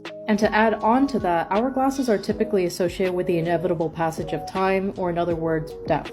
So yeah, when I take that into consideration alongside with his personality and how he carries himself to be this calm and polite person, in addition to how he's naturally attuned with nature, seeing as how he's cradling a leaf midair, I can't help but think that he's a doctor of some sort. But enough of that, I do want to focus on his hair and accessories now. Aside from the greater white ombre, the other thing about him that stands out is the teal streak in his hair, which is also found throughout the rest of his design in the form of the rhombuses on his right breast pocket, as well as the teal scarf coming out of the sash. and it even matches the color of his earrings. Now in contrast to the bolder parts of his color palette consisting of the gray, black, and red, I think that the teal is also supposed to pair with the white in order to convey that he is a peaceful person, which again is only further backed up by his very zen expression. But it also kind of indicates that he has a really mellowed out and laid back personality as well, given how he does have pretty disheveled hair that looks like it has not been maintained in years. And honestly, going off of the fact that he has asymmetrical gloves, it looks like this guy doesn't really care about dressing himself up beyond for work. He just does the bare minimum in order to function for his job. I do think that the majority of his personality is supposed to be misleading, because upon finding this image, I couldn't help but think of the members of Mantis, because I noticed that they all have those weird colored eyes. Even though he does come off as a sweet, gentle, and kind young man, I do think that's supposed to hide a certain level of viciousness and bloodlust. Something that he probably has to keep at bay because he's trying to escape a life where he's committed a lot of bloodshed, or he's just simply done things that he's not proud of. Obviously, I don't know the chronological order of these images, but I do see some slight differences in his design here compared to the last image. And I'm getting the vibe that this might be an image from when he was younger, seeing as how his sash isn't as decorated as the first image. Physically, Sue looks the same, but his personality is so different in this image compared to the previous one. For one thing, his color palette here is mostly made up of cooler colors such as white, black, and gray, which makes his neon pupils stand out even more. Now I don't know if this was on purpose or not, but I do think it was a smart choice of giving him a cold color palette where you can add on warmer elements to it, because it is a good indicator of his character arc, where he went from being this really cold, distant, and almost cruel person to being this warm and nurturing figure. That's it for today's character design analysis. Let me know how badly I fucked up in the comments, and I'll see you around. I just found out it's inappropriate to put pop rocks inside of a casket during an open casket funeral, so I'm back again with another blind character design analysis on the main cast of Honkai Impact, another property I know nothing about. So Palatinus Equinox looks like Durandal's final form. With the grand nature of this battlesuit, it looks like it's based off of a fictional hero or folk hero within the universe. And going off of my previous analysis, because Durandal has a very strong sense of justice, it makes sense for me that this would be her final form. And another thing that makes me come to that conclusion as well is how much the battlesuit resembles a Herrscher suit. It's basically a white leotard with a black turtleneck and metal accents and crystals. And since it's cut so short, we can see that there's a lot of exposed skin going on from her thighs to her shoulders. And because Durandal is a skilled close combatant, it would make sense that her design would feature more armored pieces, such as her gauntlets. I kind of touched on it earlier, but there is a lot of extravagance going on in this design in order to show that Durandal is now a person of importance. Obviously her color scheme is a dead giveaway on that. I mean, it's blue meets white, black, and gold, all of which are colors that are associated with opulence and importance. So when you take that into account with the complicated yet naturalistic Art Nouveau embellishments, and with decorative sashes that have emblems and symbols that are probably a reference to her army, I can't help but feel like this form is supposed to be a sort of coronation in order to realize Durandal's efforts and how she's basically become the perfect soldier. And I say soldier because a couple of people were commenting that she's a type of soldier called a Valkyrie, so I think it makes sense for her to look like the perfect Valkyrie, which honestly would explain the feathers and the wings. If Valkyries in Honkai are anything similar to the ones in Norse mythology, it would make sense that there would be so many Celtic knots found throughout Durandal's design. But let's talk about her hair. I read that Kiana is a clone of Durandal who comes from a long line of warriors called the Kozlana family. And because of that white streak, I do think that this design really brings out the Kozlana DNA in Durandal. Not only is she riding on what appears to be a horse here, which I wouldn't be surprised is a reference to Odin, but Durandal's entire demeanor has changed completely. She no longer has the strawberry blonde hair or like the blonde to pink ombre hair. Instead, it's just replaced entirely by platinum blonde with the white streak. But it's still loose like it was before. It's just that it doesn't have as much volume and body as her original design. Instead, it looks flatter and I would even say thinner, in order to give it less buoyancy, which is probably to indicate that Durandal isn't as lively and happy-go-lucky as she used to be. Rather, I think the designers are trying to tell us that this battlesuit has the burden of wisdom. It's why her eyes look much sharper here despite still being a vivid blue. And her expression no longer looks daring like it used to, but rather it looks more calculating. Especially because of how her mouth always looks like it's twisted in a frown and her eyebrows are sitting low, pushing down and narrowing her eyes as a result. So when we take all of these elements into account, I do think that this version of Durandal is basically supposed to be the perfect version. A paladin of light and justice and hope in the purest of sense, but I do feel like she lost a part of herself on the way. And instead now she's become the perfect Kozlana warrior. And that's it for today's character design analysis. Let me know how badly I fucked up in the comments, and I'll see you guys next time. After After farting on a nuclear reactor, it exploded, so I'm back again with another blind character design analysis on the main cast of Honkai Impact, another property I know nothing about. Except I lied, and it looks like this character is from GTZ or Honkai Gakuen 2, and I still don't know which one is the right name, so let's just move on. But from what I can see, this character bears a lot of resemblance to Herrscher of the End. Like, you know, there's color schemes made up of white and purple, so I'm going to assume that this is another version of Kiana, and this is basically that world's version of Herrscher of the End. But judging from the amount of body tattoos and sashes that cover up more of her body than her actual clothing, I think this version of Kiana is supposed to come off as more of a creature rather than an actual person, thus making her disconnected from humanity. I'm not really sensing a malignant or malicious energy coming from her, but rather that she's just incapable of feeling emotions. Unlike Herrscher of the End, whose design included a lot more sharp angles, especially with their purple leotard. Rather, I say that this version of Kiana feels a lot more inhuman because it reminds me of seraphims, or basically the highest level of angels in Judeo-Christianity. Or Judaism, don't quote me on that. But it's the fact that they incorporate a lot of angelic motifs, and it's not just that, but it's the amount of wings that's covering her body. Instead of having one pair of angel wings, which is something that a lower level angel would possess, she's covered in multiple wings, resembling more of an archangel. And it's not just wings for the purpose of flying, but it also looks like these wings are incorporated into accessories, much like the headband that she wears like a crown. And much like Herrscher of the End, Liliya also has inhumanly long white hair, which is interestingly coiled at the bottom, kind of making her look more like a doll or a sophisticated lady, in a way kind of resembling Bronya's design from Honkai Star Rail. Now, it's clear that white is supposed to be a sign of purity, but I do also think that the purple is supposed to be a representation of her mystery, or in a sense, her refinement. Because from what I've gathered with Kiana's past design, she's always come off as this kind of brash tomboy who's kind of impulsive. Her color scheme of yellow, black, white, orange, and blue has always been a representation of that. But all of that has been thrown out for whatever is an indication of Liliya's rank, in addition to the amazing power she possesses, as we can see from the circlets that resemble halos. And look at the sigils that cover her sash, her body, and her wings. In addition to the fact that she was cradling the world in the first picture, I do get the vibe that she has powers of cataclysmic proportions, in a way kind of serving as the Antichrist. Now, I don't know exactly what happened in this timeline of Honkai, because this is where I feel like as if we're going into multiversal territory, but I'm going to go with the same assumption that I had for Herrscher of the End's version, which is that Kiana was corrupted, and thus she was possessed by this evil energy or malignant force that was powered by Honkai, thus turning her into more of a vessel than an actual person, and now she's an empty husk of who she used to be. And because her wings look like a sharp cluster of thorns, including the ones that are coming out of her crown, it's giving me a lot of Second Coming vibes, where she's basically been tasked with wiping out humanity and starting from a clean slate. Judging from how her mouth always looks like it's flat, in neither a frown nor a smile, and her eyes are vacant yet sharp, not showing any shred of emotion, I think she's just gonna go along with it because it's her job now. And that's it for today's character design analysis, guys. Let me know how badly I fucked up in the comments, and I'll see you around. I just got kicked out of heaven after hitting Jesus with a D's nuts joke, so I'm back again with another blind character design analysis on the main cast of Honkai Impact, another property I know nothing about. So something I do know about Rozaliya and Liliya is that combined, they create the character Delta. As we've established in that character design analysis for Delta, she is the emotionless and detached cyberpunk combination. So let's dive into the parts and traits that she took from both Rozaliya and Liliya. What's made very apparent between the twins is how they are opposites. They're the lolly personification of the red and blue Oni.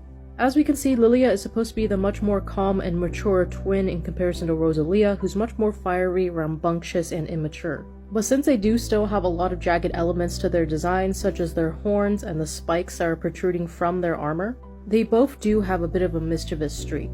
But their opposite personalities are still communicated through their color palettes. Liliya is obviously made up of cooler tones consisting of blue, white, and black with touches of yellow and purple, whereas Rozaliya has a warmer and more feminine color palette consisting of pink, red, white, and black. But most likely to demonstrate that she's not that different from her twin sister, she does have blue eyes. However, where the major differences start to occur are in their outfits and facial expressions and poses. Obviously their horns are of a similar shape, but even the bows that are tied around them are different. Whereas Liliya has a much more simplistic bow that looks thinner, Rozaliya has a fluffier bow that looks like something akin to a Skullgirl's uniform, which matches the rest of her clothing. Which of course blends in with the very feminine traits of the ruffles as well as the flowers and lace garters. And in comparison to Liliya's design, I would say that she even has more organic shapes to it. This was probably done in order to convey that Rozaliya is the more open of the two twins. Thus her main accessory is a rose attached to her bow. Another feminine quality of her outfit as well is how it more so resembles lingerie in comparison to her sister's outfit. Whereas Liliya's outfit is consisting of straighter lines, especially because she has a pleated skirt attached to her mini dress, it's made up of a lot of strappy accessories which are clearly inorganic in shape. Like her tie, for example, which gives her an additional edge with how it's shaped like a sword. Now what I do find interesting about Liliya's choker is that there is a hole that is not filled with a spike like Rozaliya's. This is a motif that is carried through their greatswords, which we do see Delta wielding. But instead, Delta's blade looks more like the complete infused version, and I think that their chokers are supposed to be a reference to that, and that they're two halves of a whole, much like we will see with their hair. Now when we compare their silhouettes side by side in this image, we can see that Rozaliya was made to look more like a flower that blooms at the bottom, whereas with Liliya, she looks more like a straight cone. Even their hair follows this design philosophy, because Rozaliya's hair is flipped and then it sticks out at odd angles, whereas with Liliya's hair, it just goes down straight and it even curves inward. And to even further capture their personalities, I actually like how Rozaliya is posed with a smile while popping up her leg, whereas with Liliya, she's much more conservative. Now we've already established that Rozaliya and Liliya are two halves of a whole, they're basically both imp twin sisters. But now I'm wondering about what their actual role and occupation is in the game because of how different their designs are compared to every other character. And honestly, they look like a couple of cyberpunk lolly idols, because their designs look a lot like an idol's version of schoolgirl uniforms. It's cute, heavily stylized, shows a lot of skin, and it shows off a lot of unrealistic accessories that you normally wouldn't see on schoolgirl uniforms, so that just reads as idol to me. So yeah, that's it for today's character design analysis. Let me know how badly I fucked up in the comments, and I'll see you guys next time. I have finally emerged from the self-imposed prison made up of my body pillow, so I'm back again with another blind character design analysis on the main cast of Honkai Impact, another property I know nothing about. Now the vibes I'm getting from Sushang and Honkai Impact is that she is an honest, diligent, and honorable kunoichi. And from the way that she's standing confidently here with both of her legs crossed, one arm on her hip, and her right hand folded in the Buddha pose, it leads me to believe that she is very righteous. And like I said, that's just mostly because of how confident she is, but also her color palette. Her color palette is rather simple. It's made up of white, blue, black, and red. The black and red don't really play a prominent role in her visual theme, aside from just breaking up the spaces between the blue and the white. However, because the red is used on braided cords, which are typically a sign of prosperity within Chinese culture, and red is also considered a lucky color, I see that as an attempt to play into the Chinese theme of Sushang's design. The Chinese theme can be found in how Sushang is dressed in a alternate hanfu, basically cropped short, and it's much more revealing compared to a traditional hanfu. But it still carries the distinctive trait of hanfus, with where it's made up of layered fabrics, as we can see with the white and the blue intersecting in the middle. And it also features the illustration style of Chinese inkwork, such as with the clouds. And I also see some hints at another element too, which looks to be lightning. Now what's the most interesting about her design, in my opinion, is her pauldron. The pauldron kind of looks like a pair of white deer antlers, which reminds me of the Herrscher of Rebirth's design. And seeing as how Sushang even shares the same color palette as the Herrscher of Rebirth, I'm gonna go on a limb and say that they are affiliated with each other in the capacity of, say, master and knight. And the reason why I say that is because Sushang is decorated in a lot of Chinese-style tassels, which are typically associated with rank. They're kind of like war medals, where it's supposed to be an indication of someone's accomplishments in a specific role. And because the talismans on the sashes do kind of resemble the white flowers that I've seen on Seele's design, with the tips also resembling swords, I can't help but think that Sushang is supposed to be a knight that serves under Seele. Some other hints here are the blue lowlights that I see on her brown hair. Her wild already is wildly asymmetrical, with one half of it being braided while the other half has layered bangs coming out. The rest of it being held in a half updo where the rest of her long hair is trailing out. The inconsistency in her hairstyle leads me to believe that she is 1, kind of silly and goofy when she wants to be, and 2, and that because she does occupy a working class / subservient role to another person, she doesn't really have a lot of time to actually try out extravagant hairstyles. Rather, the amount of hair accessories, like with the barrette and like the pin, makes me think that she's just trying to do whatever she can to keep her hair up whenever she's working. And at most, she would rather have references to her role, such as with the blue hair accessory that looks like a butterfly, rather than worry about how this style reflects her personality. And because the most ornate parts of her design are connected to her service as a warrior, such as with her sword and her sashes, both of which have matching lightning themes attached to them, I can't help but feel like this version of Sushang was built up to be the perfect warrior. The color scheme of her outfit mixed with her natural features should be enough to tell us that. Her physical character traits are that of a pale woman with brown hair.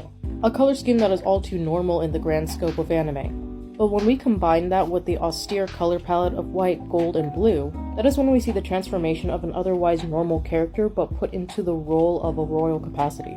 Or a role of higher importance, even if that means that they're not royalty themselves. And that's it for today's character design analysis. Let me know how badly I fucked up in the comments, and I'll catch you guys next time. I caused a 6.5 magnitude earthquake in LA after clapping my cheeks, so I'm back again with another blind character design analysis on the main cast of Honkai Impact, another property I know nothing about. Pistol and Skariak looks like a member of the Kozlana family who serves dutifully under Elysia. And by that extension, her co-worker is May, or at least the version of May where she's the Herrscher of Origin. Don't remember if I got that right. But she has all of the trademarks of a Kozlana family member, such as the long white hair, and her hairstyle is even similar to Durandal's.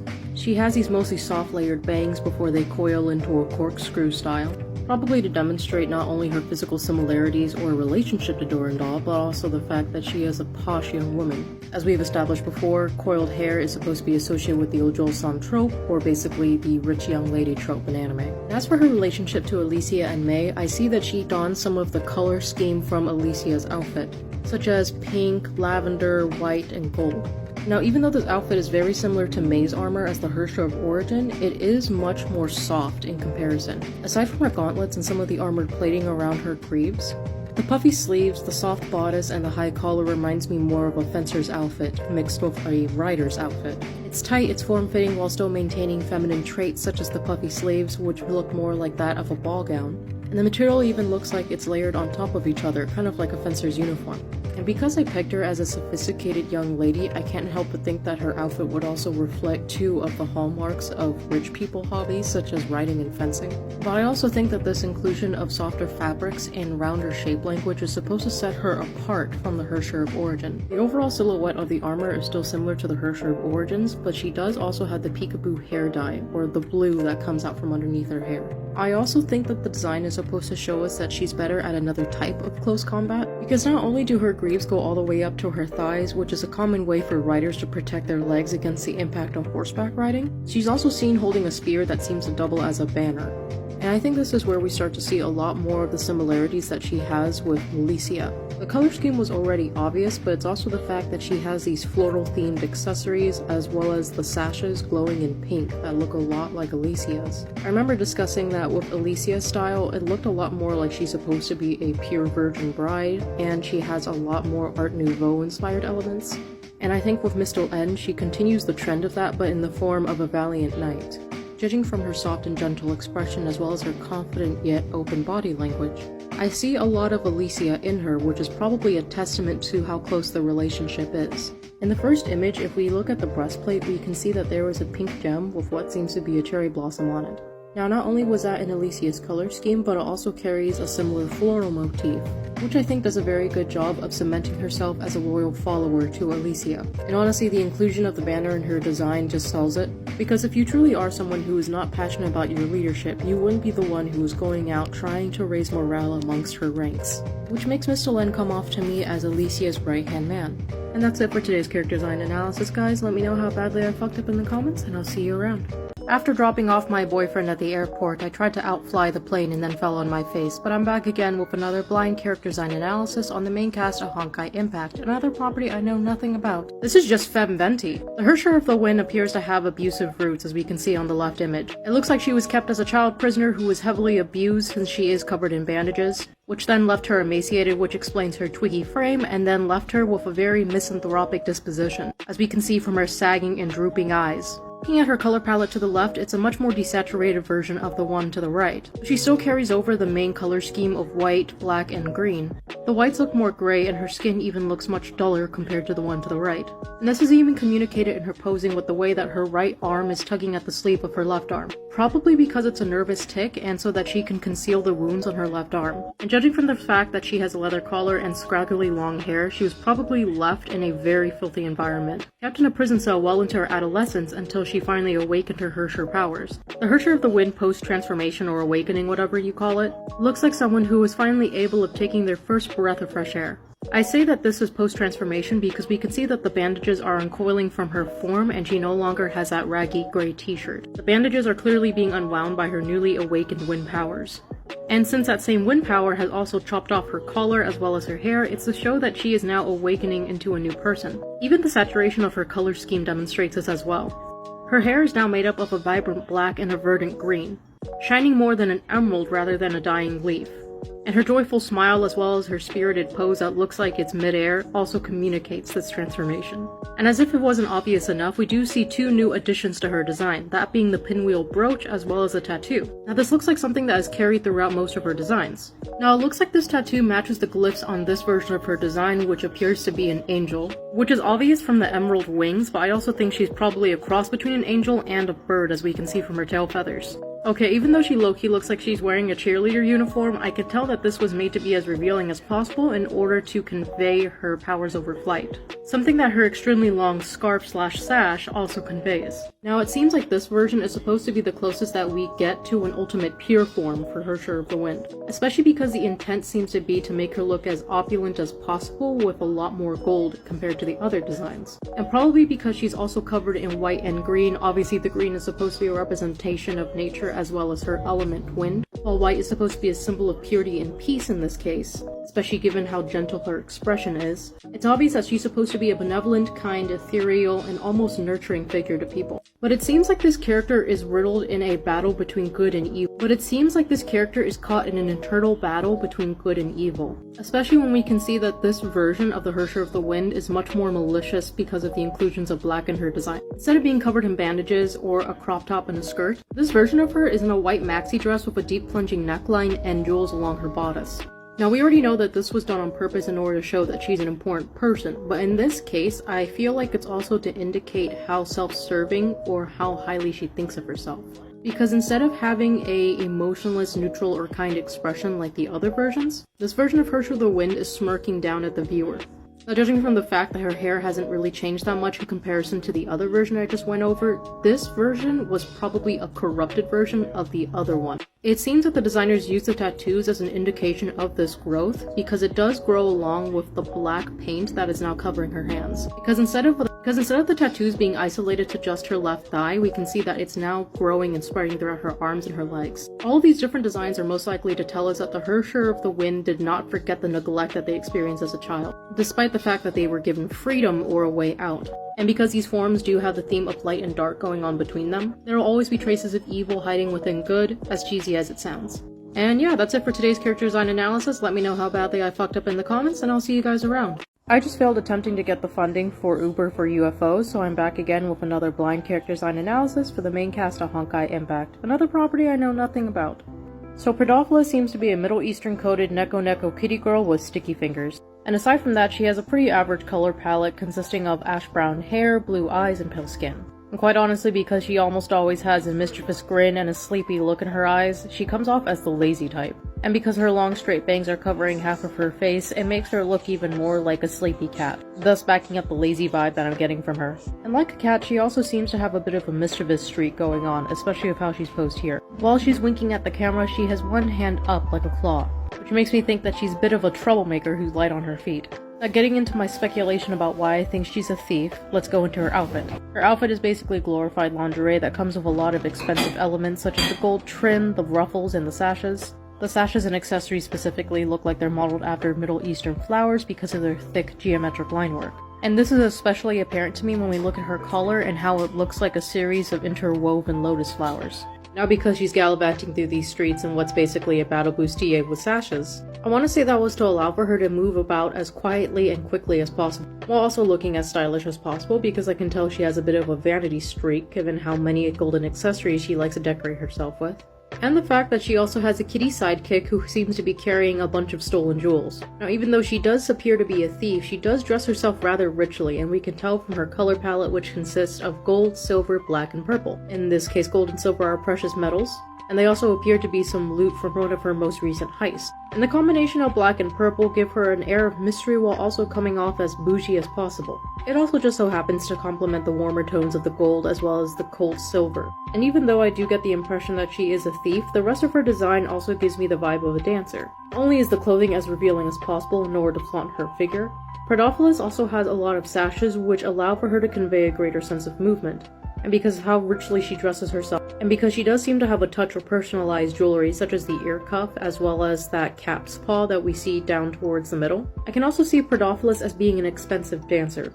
However, her design does still have a lot of conflicting elements despite what we just discussed, namely with that of her hair compared to the rest of her appearance. Now, even though I mentioned that her hair does capture the lax parts of her personality, it looks more like a messy layer of cat fur that's just held together with hairpins and braids. So because of how ordinary and neutral her hair color and her skin is, and how her hair is messy and styled with no rhyme or reason, I still do lean more towards the theory of her being a thief who's pretending to live the high life. And as we all know of anime racism, cat girls are always discriminated against. Now when I looked a little bit closer at her design, I noticed that she seems to have a metal tail. Something that doesn't really match the rest of her aesthetic, so because of that, I can't help but feel like she was experimented on, which would also explain her heterochromia.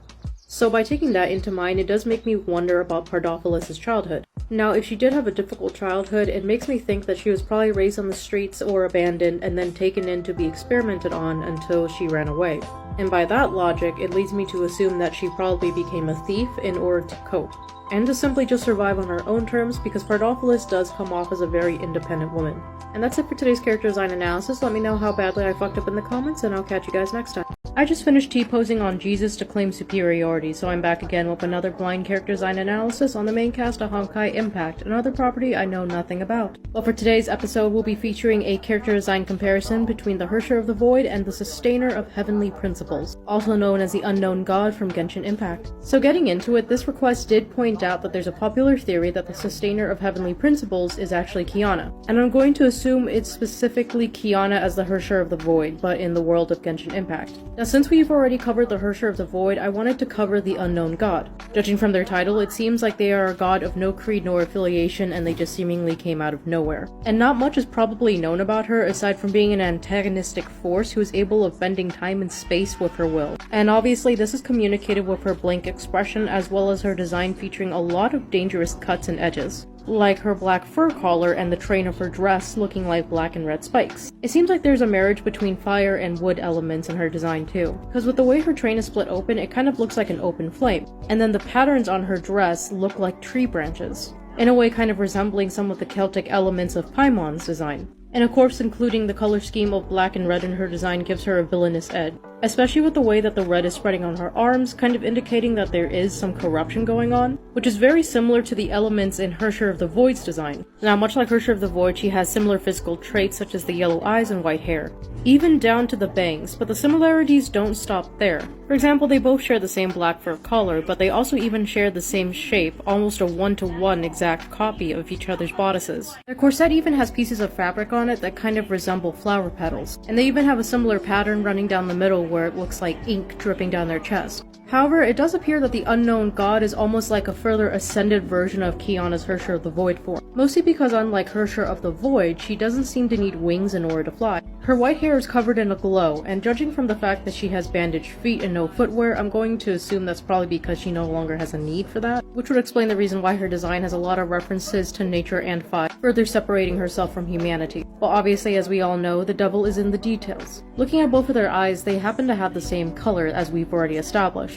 But it seems that both eyes also have multi-ring sclera and their irises also seem to be diamond-shaped. Now, judging from what I understand, Herrschers in Honkai Impact have these patterned eyes in order to indicate their role, which is also rather similar to the rule governing Archons and their eye designs. However, given the fact that their eyes resemble the pattern of stigmata or those four pointed stars that I see around, I do think it's far too coincidental to just write it off as an accident.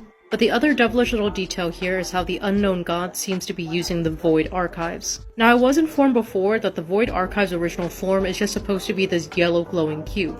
And from what I understand, that is basically supposed to be an object that is capable of creating anything. Seeing as how the Unknown God seems to be the ultimate antagonist in Genshin Impact, it would make sense for them to be able to wield such crazy power. But the damning part is how this character from Genshin Impact is using this almost unlimited resource of power from Honkai Impact. And because the Void archives do have a direct connection with the Herrschers, I can't help but think that the Unknown God and Herrscher of the Void are one and the same people.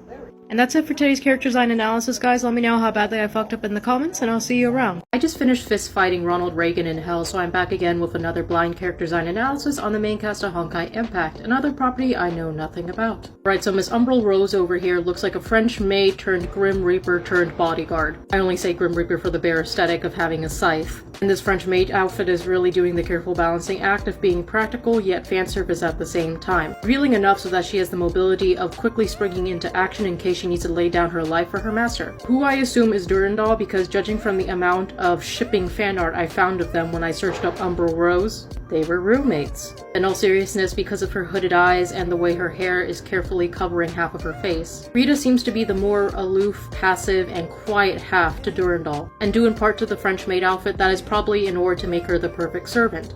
Now this outfit in particular seems to capture that subservient position. As we can see from this design, she's meant to be deadly and beautiful since she is adorned with a lot of lace, frills, as well as roses, which seems to be her flower. The ruffles of her skirt, garter, as well as her headband, as well as the plunging neckline, the tights, and the lace gloves, along with the black strappy heels, are meant to make her look demure and harmless, most likely so that she can trick people into letting down their guard whenever she's around Durandal, which makes it perfect for her job as a bodyguard in order to blend into the background so that she goes unnoticed. And her color palette also encapsulates this theme of a wolf hiding in sheep's clothing. Now it's mostly made up of black, white, and beige in this design, thus coloring her in a monochromatic scheme which allows for her to blend into the background while still looking sophisticated and professional. But the pop of red in her design is in order to remind us that she is dangerous, which is most likely because they're trying to convey the metaphor of a rose covered in thorns. She may be beautiful, but she's also dangerous. If we look closely at her design again, we can also see that this is communicated through the fact that she has horns. Now the horns will look more like that of a ram's and a devil's, but because of our association of horns with devils and demons, it does give her a bit of an impish quality, which is paired really well with her posing and her expressions. Because even though she did look incredibly nonchalant in the last picture, here she looks like she's enjoying cutting down enemies, brandishing her scythe lovingly while she has her fingers barely tracing the staff, almost like as if she's a predator teasing her prey.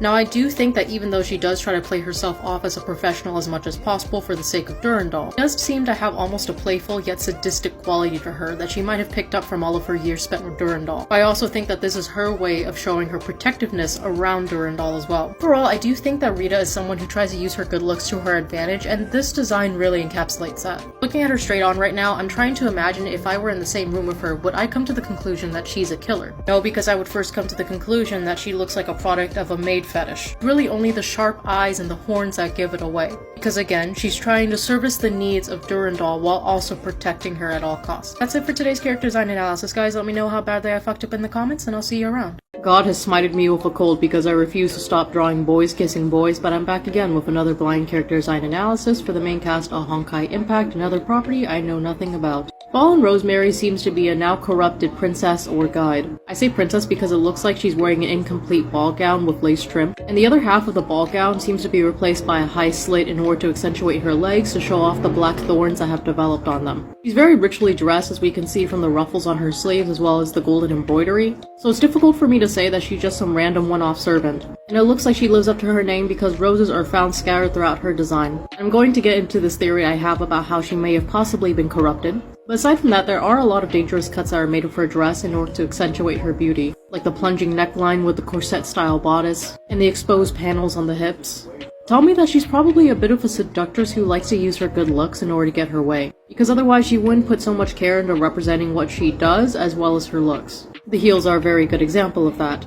Now, I'm not saying that the fact that she's wearing a revealing dress is what makes her evil, but it's the fact that her dress looks like it's made out of fabrics that are cut in the shape of raven's feathers. Birds are typically associated with death, and her color palette, which is black, blue, and purple and gold, also communicates this persona of a dreary person who's always surrounded by death. Before I go off the deep end, I did want to touch on the importance of roses in her design. Now, purple roses represent the exact same thing the color purple is supposed to represent, which is royalty, charm, and mystery. Now, when we set up the purple roses with the black gown, which is also typically a representation of death, or associated with grieving or funerals, for example, I get the vibe that she has the esteemed rank of being the guide for the dead. And there's 3 reasons why I say this: the animal medium in the last picture, the scythe, and the lantern that was seen in the previous picture as well.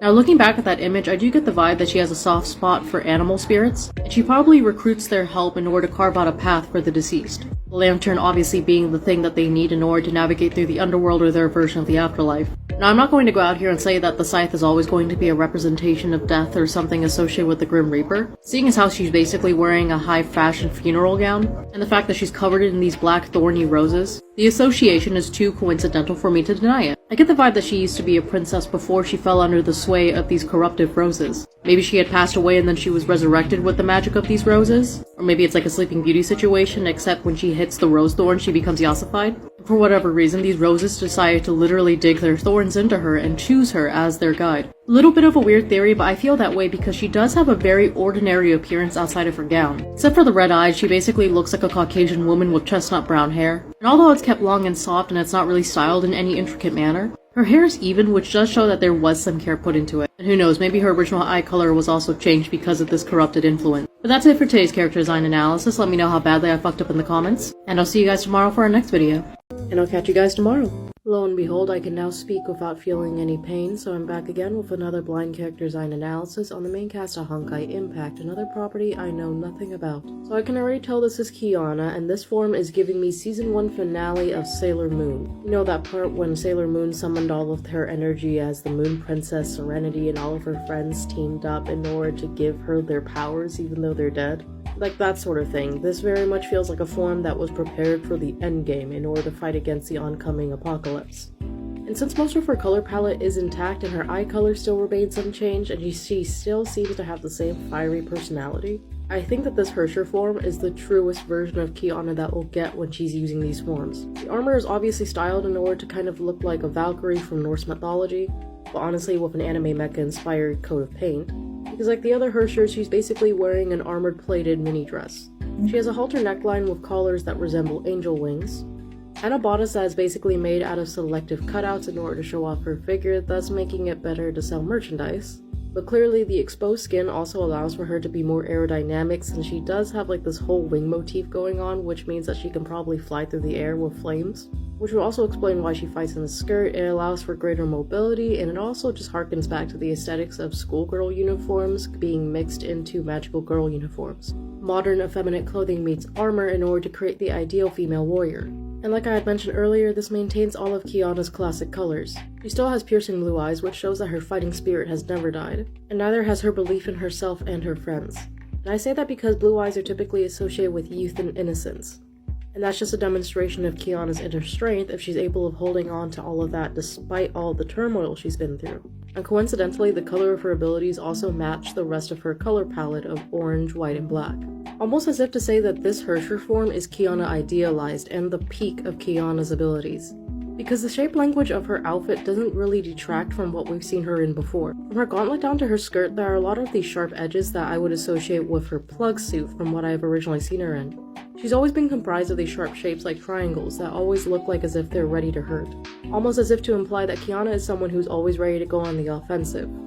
Of course, the main difference between this outfit and her previous outfits is that there is a lot more grandeur associated with it. For one thing, her hair length is incomprehensibly long to the point where it's unrealistic, and instead it looks a lot more like the red cape that is now part of her design. She wields a massive claymore a lot like some of the other Herrschers, and she even comes with her own tiara.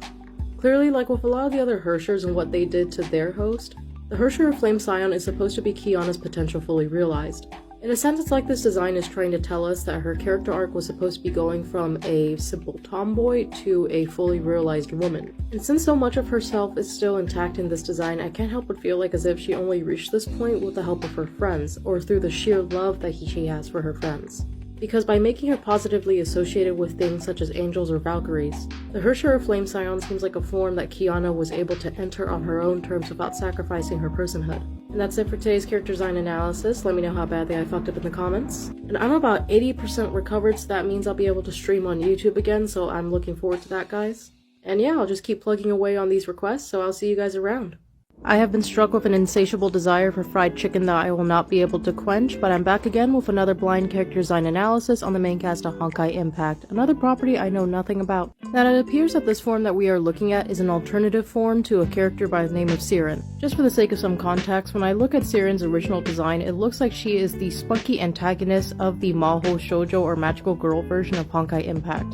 Going off of her expression, her color palette, and even the design of her magical girl outfit, it's obvious to me at least that she was set up to be the antagonist. The base silhouette of her outfit is made up of a lot of sharp jutting angles, like as if they're meant to cut. And I believe part of that is because her original outfit is based off of the appearance of a centipede meets a squid, with the touch of fish fins in order to make it look like she has a mermaid tail but split down the middle. Now because these two animals are not considered cuddly nor cute, I mean matter of fact one of them is an insect, positive feelings are not typically associated with them. Matter of fact, there's a bit of an ick factor when it comes to squids and centipedes. And I can see why this was used to create a very flamboyant costume for Sirin. Now when we go back to what I'm just going to call her second eruption form, it looks like this is the version of her where it's all of her evil powers condensed into a single specter, which is most likely a result of her exhausting all of her magical powers, thus reducing her to a husk.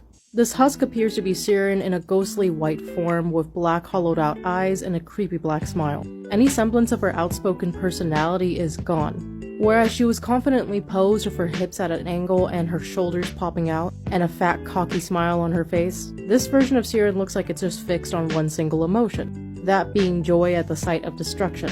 And I say that because this form is distinctly inhuman. Aside from it being a glowing white in order to indicate that this is a spirit, her eyes are just black circles and her smile looks more like a cut.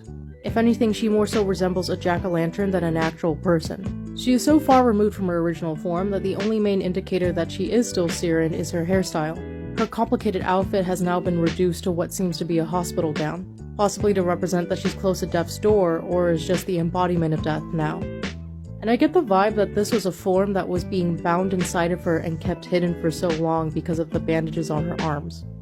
After spending years of her life containing this chaotic force, now I'm not going to be the first to say that I don't understand Honkai Impact lore. Matter of fact, most fans probably have a PhD of not knowing what the fuck is going on in this game. But what I can at least deduce from Sirin's story is that it seems that she was holding back this chaotic energy throughout her entire life.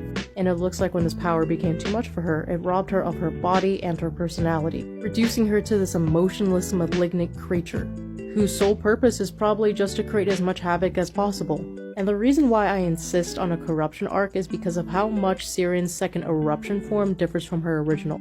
I would dare say that if a person was robbed of all the color and flair in their design, it's not because they wanted to do that. It's usually a result of the powers that be robbing them of that personhood. And honestly, it just feels like a reference to Rei's third impact form in Evangelion. And that's it for today's character design analysis. Let me know how badly I fucked up in the comments, and I'll see you guys next time. My rabbits have refused to kiss me, and I'm trying to not end it all, so I'm back again with another blind character design analysis on the main cast of Honkai Impact, another property I know nothing about. So judging from the way this request is worded, I'm going to assume that Void Archive is some type of AI, or maybe an entity who's decided to take on the form of Otto. And judging from the way that he's carrying himself with a self-perceived superiority, I wouldn't be surprised if he's really cocky and self-serving, bordering on greedy aristocrat or politician. And the reason why he's communicating that to me, honestly, is his color palette as well as the cut of his suit. His color palette is made up of white, gold, and touches of green. Colors are pretty neutral, especially in this setting, but are otherwise regal. It's also clear that this suit is supposed to build upon his princely looks, making him look like a very polished and sophisticated man. And clearly his princely aura is also tied back to his suit, which we can clearly see as a suit judging from the fact that he's wearing a blazer that's adorned with sashes, as well as a vest and a pair of slacks. But it also looks like it doubles as a military uniform because the color palette has a lot of carryover to naval uniforms. You know, specifically the ones that they would wear during ceremonies. So the suit seems to serve the duality of being garb for a nobleman as well as a military official. And judging from the fact that the sashes have a Greco-Roman on his suit give him a little bit of a Greco-Roman flair, I believe those sashes, much like the Greco-Roman fashion that it takes a lot of inspiration from, is supposed to indicate his status. And I know I sound like a broken record, but that is because I believe that this suit is supposed to show off his rank, especially in the way it's elaborately layered with this thick white fabric, and the golden trim that wraps around his blazer and the golden trim that wraps around the front of his blazer as well as on his legs. And if that doesn't convey enough already, we can see that he has these small gold accessories that are shaped like shields. So clearly when you have a man who is dressed in white, a color that's typically used to denote royalty, as well as a metal that is typically associated with riches, I'm going to say he's trying to style himself as an important figure. Especially when we take into consideration how this entity has chosen the form of one of the most affluent people in Honkai. Now, because we've already established that Otto possesses all of the standards of Eurocentric beauty, which are typically features that are associated with the wealthy and classy foreigner type, it's evident that Void Archive is trying to put itself in a position of power, most likely because of nefarious reasons. Now, because this creature is using Otto's face, I can't help but think back to the version of Otto that I've seen in the past. Where, yeah, he's a rich boy, but he's not exactly stuck up, he's a little bit playful, he seemed kinda charismatic and laid back at the same time before, things happened. I do think that this entity is in possession of vast, almost infinite knowledge, judging from its name. Now, I typically don't like to include names whenever I'm trying to dissect a character design, but the fact that Void Archive was a previously inhuman construct before taking on the appearance of a human, especially a face that comes armed with a smirk and sneering eyes, it makes me come to the conclusion that Void Archive wanted to use someone who was already in a position of power in order to get exactly what they want, which is most likely to promote Honkai Energy's control and power over the human race. I'm gonna take off my conspiracy hat now. That was it for today's character design analysis. Let me know how badly I fucked up in the comments, and I'll see you guys around. I just finished summoning the spirit of Edgar Allan Poe through a seance so I could call him a little bitch, so I'm back again with another blind character design analysis on the main cast of Honkai Impact. Another property I know nothing about. Okay, so right off the bat, the thing I notice about Bright Knight Durandal is that it kind of looks like a mix between Dea Ancora Durandal as well as Palatinus Equinox Durandal. But then the color palette more closely resembles that of Palatinus Equinox Durandal, so I'm going to say that this form takes place right in the middle between both Dea Ancora and Palatinus Equinox. None of those words are in the Bible, but I am not a preacher. But I will say that this battlesuit is predictable in carrying forward the theme of Durandal being a pure-hearted knight. We can see that she maintains most of her personality with the way that she's standing confidently while clutching her spear and the way that her long wavy hair is curled around her body. Not only that, but the battlesuit also shows an abundance of cleavage and is also cropped short in order to allow for additional mobility as predicted for Valkyries. It's kind of funny, however, how much this armor set to me resembles the Herrscher of Reason. They both have the feminine touches with the short mini skirt as well as the ruffles, and they even share a similar color palette consisting of black, gray, blue, and white. I just thought it was something that was interesting, but I understand that the reality of this battlesuit is that it more so closely resembles what Durandal sees as a knight. Unlike Palatinus Equinox, Bright Knight Durandal has not awakened the power of her bloodline. Palatinus Equinox, I remember, had a white strand of hair, which I believe is supposed to be a reference to the fact that she's part of the Kozlana and the Skariak family, I believe. I like to see this armor set as being her penultimate transformation before she does fully awaken to her powers. I also want to say that the armor set almost looks a little bit incomplete too, with the way that she has a lot of these metal pieces that are just wrapped around her body, looking more like pieces of bone or flower petals. Now to me, this marks more of an incomplete or mid-evolutionary form, especially when we see so many breaks in the armor. Now I do see that she does have a yellow rose running down one of the pieces of her armor, as we can see off to the left, which is most likely an obvious reference to her affiliation, but I also think it's supposed to show that she works under the same leader as Rita. And as we all know from the previous analysis, Rita's flower is the rose. And going off of the comments from that previous video, I'm sure that that golden rose is supposed to signify that Durandal also works for Otto, who is most likely the designer of this battlesuit as well. Now that aside, I do get the feeling that this armor captures Durandal's feelings on being in limbo, like a caterpillar crawling into a cocoon in order to transform into a butterfly.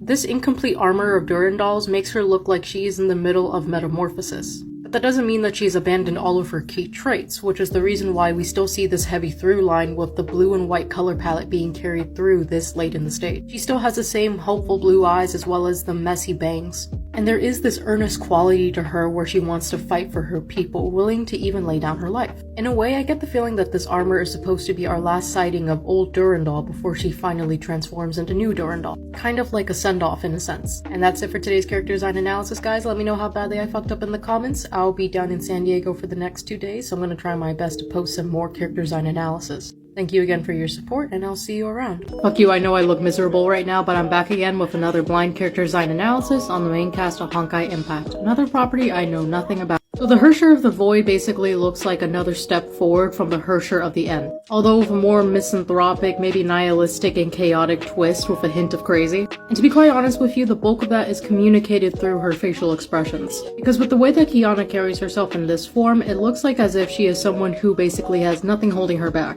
Now with the Herrscher of the End, it looks more like a magical girl inspired form. Herrscher of the Void looks more like Herrscher of the Flamescion, but corrupted. And honestly, how we can get into that, aside from the facial expressions obviously, are the amount of darker elements that have been introduced into Kiana's design. Now we do see that we have the basic framework of the Herrscher of Flamescion continued into the Herrscher of the Void, and it maintains most of Kiana's color palette consisting of white, orange, and black.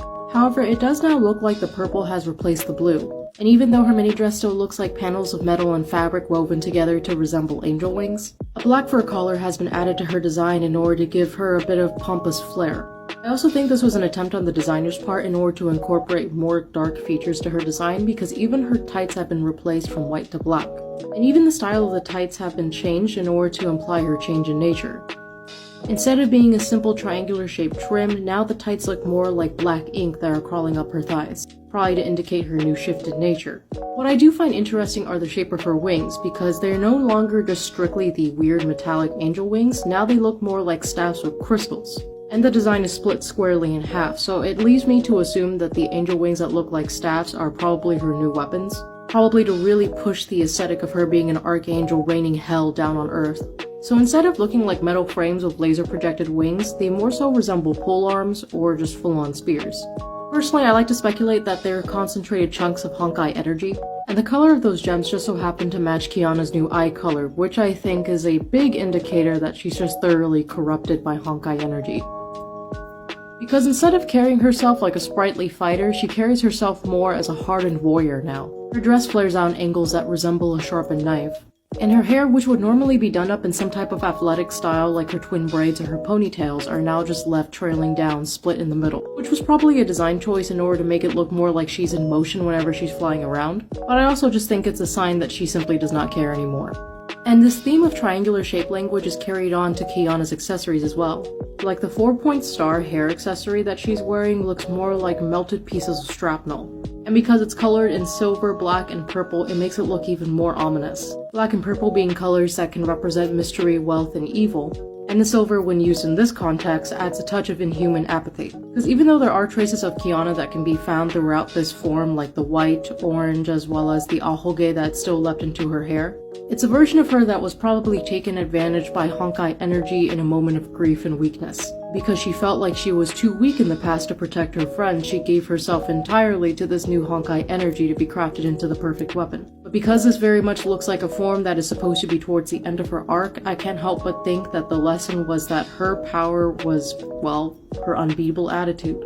And from what I've been speculating, this form just seems to be a really good example of how someone with the most passionate and the most kind personality can be twisted into the most malignant creature, namely because that same care and love is being weaponized against them now. But that's it for today's character design analysis. Let me know how badly I fucked up in the comments, and I'll catch you next time.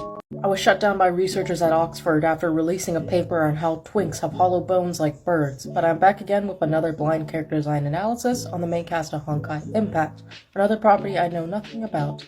Dea Ancora Durandal looks like the apotheosis of the Valkyrie. Wrapped in gilded armor with wing motifs, it's clear that she is supposed to be the perfect Valkyrie at this stage in her arc. Instead of looking like a young sprightly soldier, Durandal looks a lot more like a mature general on the field now. I say mature general because her color scheme tells me that she's someone of great importance since she's wrapped in white, gold, and blue.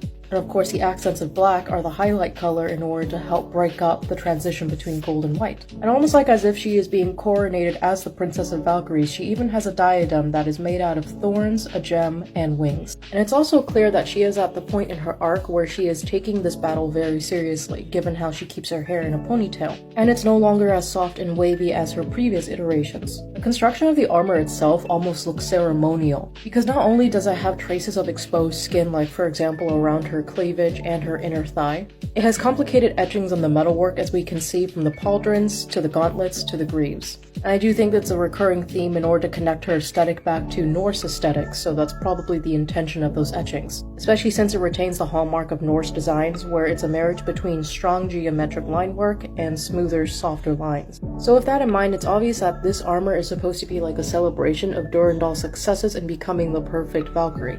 Especially because her Dea Ancora form now features her showing extensive mastery in weapons that are associated with traditional Valkyrie. Durandal was already a master of the sword and spear, but now she is a master of archery, which again backs up the fact that Dea Ancora is supposed to be like the warrior goddess version of Durandal. Even her expressions and her posing demonstrate how much she has matured. She no longer looks like the peppy yet innocent young girl that we saw at the start. Instead, she now looks like a hardened soldier who has her eyes on the target with intent to kill. But as we can see with how measured and balanced her form is, it's obvious that this killing isn't out of malice, but instead service to her people. And because of that, it's made me speculate that Dea Ancora is perhaps the second to last form before we reach Palatinus Equinox. I try to avoid looking at the meaning of the names, but I'm just going off of the evolution of their aesthetics. Because as we can see with Dea Ancora, it's much more complicated to Palatinus Equinox's. So because of that, I can see there being an arc where she goes from being a vicious warrior to the ethereal symbol of the Valkyries, rather than just a warrior. And this is where we get into my theory crafting. Because whenever I see these multiple forms, I'm always wondering if there are alterations to the character's lore, right? So I'm trying to figure out if Durandal received training outside of her people. I know it's a stretch, but when I saw her design, it made me think of Sushang's armor. They're both clad in very clean and pure colors of blue and white, but their designs also feature sashes and fabrics that make use of very similar designs. Obviously, the silhouette of Durandal's armor is much more Western in comparison to Sushang, who is clearly Eastern inspired, but their outfits also feature similar necklines, as we can see here when Durandal strips off all of the armor. So when I saw this image, it really got the gears turning, because it also made me wonder if Durandal perhaps embarked on a journey of self-discovery. Like perhaps this armor came after she experienced a personal failing, so because of that, she decided to seek help from outside. And maybe that help was in the form of Sushang, or maybe getting some help from Fu Hua, because I found out that Fu Hua is supposed to be Sushang's teacher. They both decide to take her under their wing and teach her the gift of introspection. But anyway, that's it for today's character design analysis. Let me know how badly I fucked up in the comments, and I'll see you guys around. After being trapped in purgatory for 10 hours while listening to Hey There Delilah on repeat, I'm back again with another blind character design analysis on the main cast of Honkai Impact, another property I know nothing about. Alright, so I'm gonna say this right off the bat, that I understand this is most likely a alternate skin for Susanna that's different from her base skin. Because from the other outfits of hers that I've seen, it looks a lot more like athleisure or something tomboyish, probably to reflect her really spunky and energetic personality. So in contrast to those aesthetics, I've noticed that this version of her is basically a sprightly dancer who probably carries over a lot of her energy, but now she looks a lot more sophisticated, especially because she has an Elysia coat of paint. I say an Elysia coat of paint because it's obvious that they share the same color palette. I mean, it's lavender, purple, pink, gold, and white. And even the arrangement of the metal and accessories follow this organic shape language that's a lot more like Art Nouveau compared to what Susanna was wearing before. We can see it in things ranging from the liquid metal of her short swords down to her mouse ears, as well as the metal accessories along her shoulders, the sides of her hips, as well as along her wrist.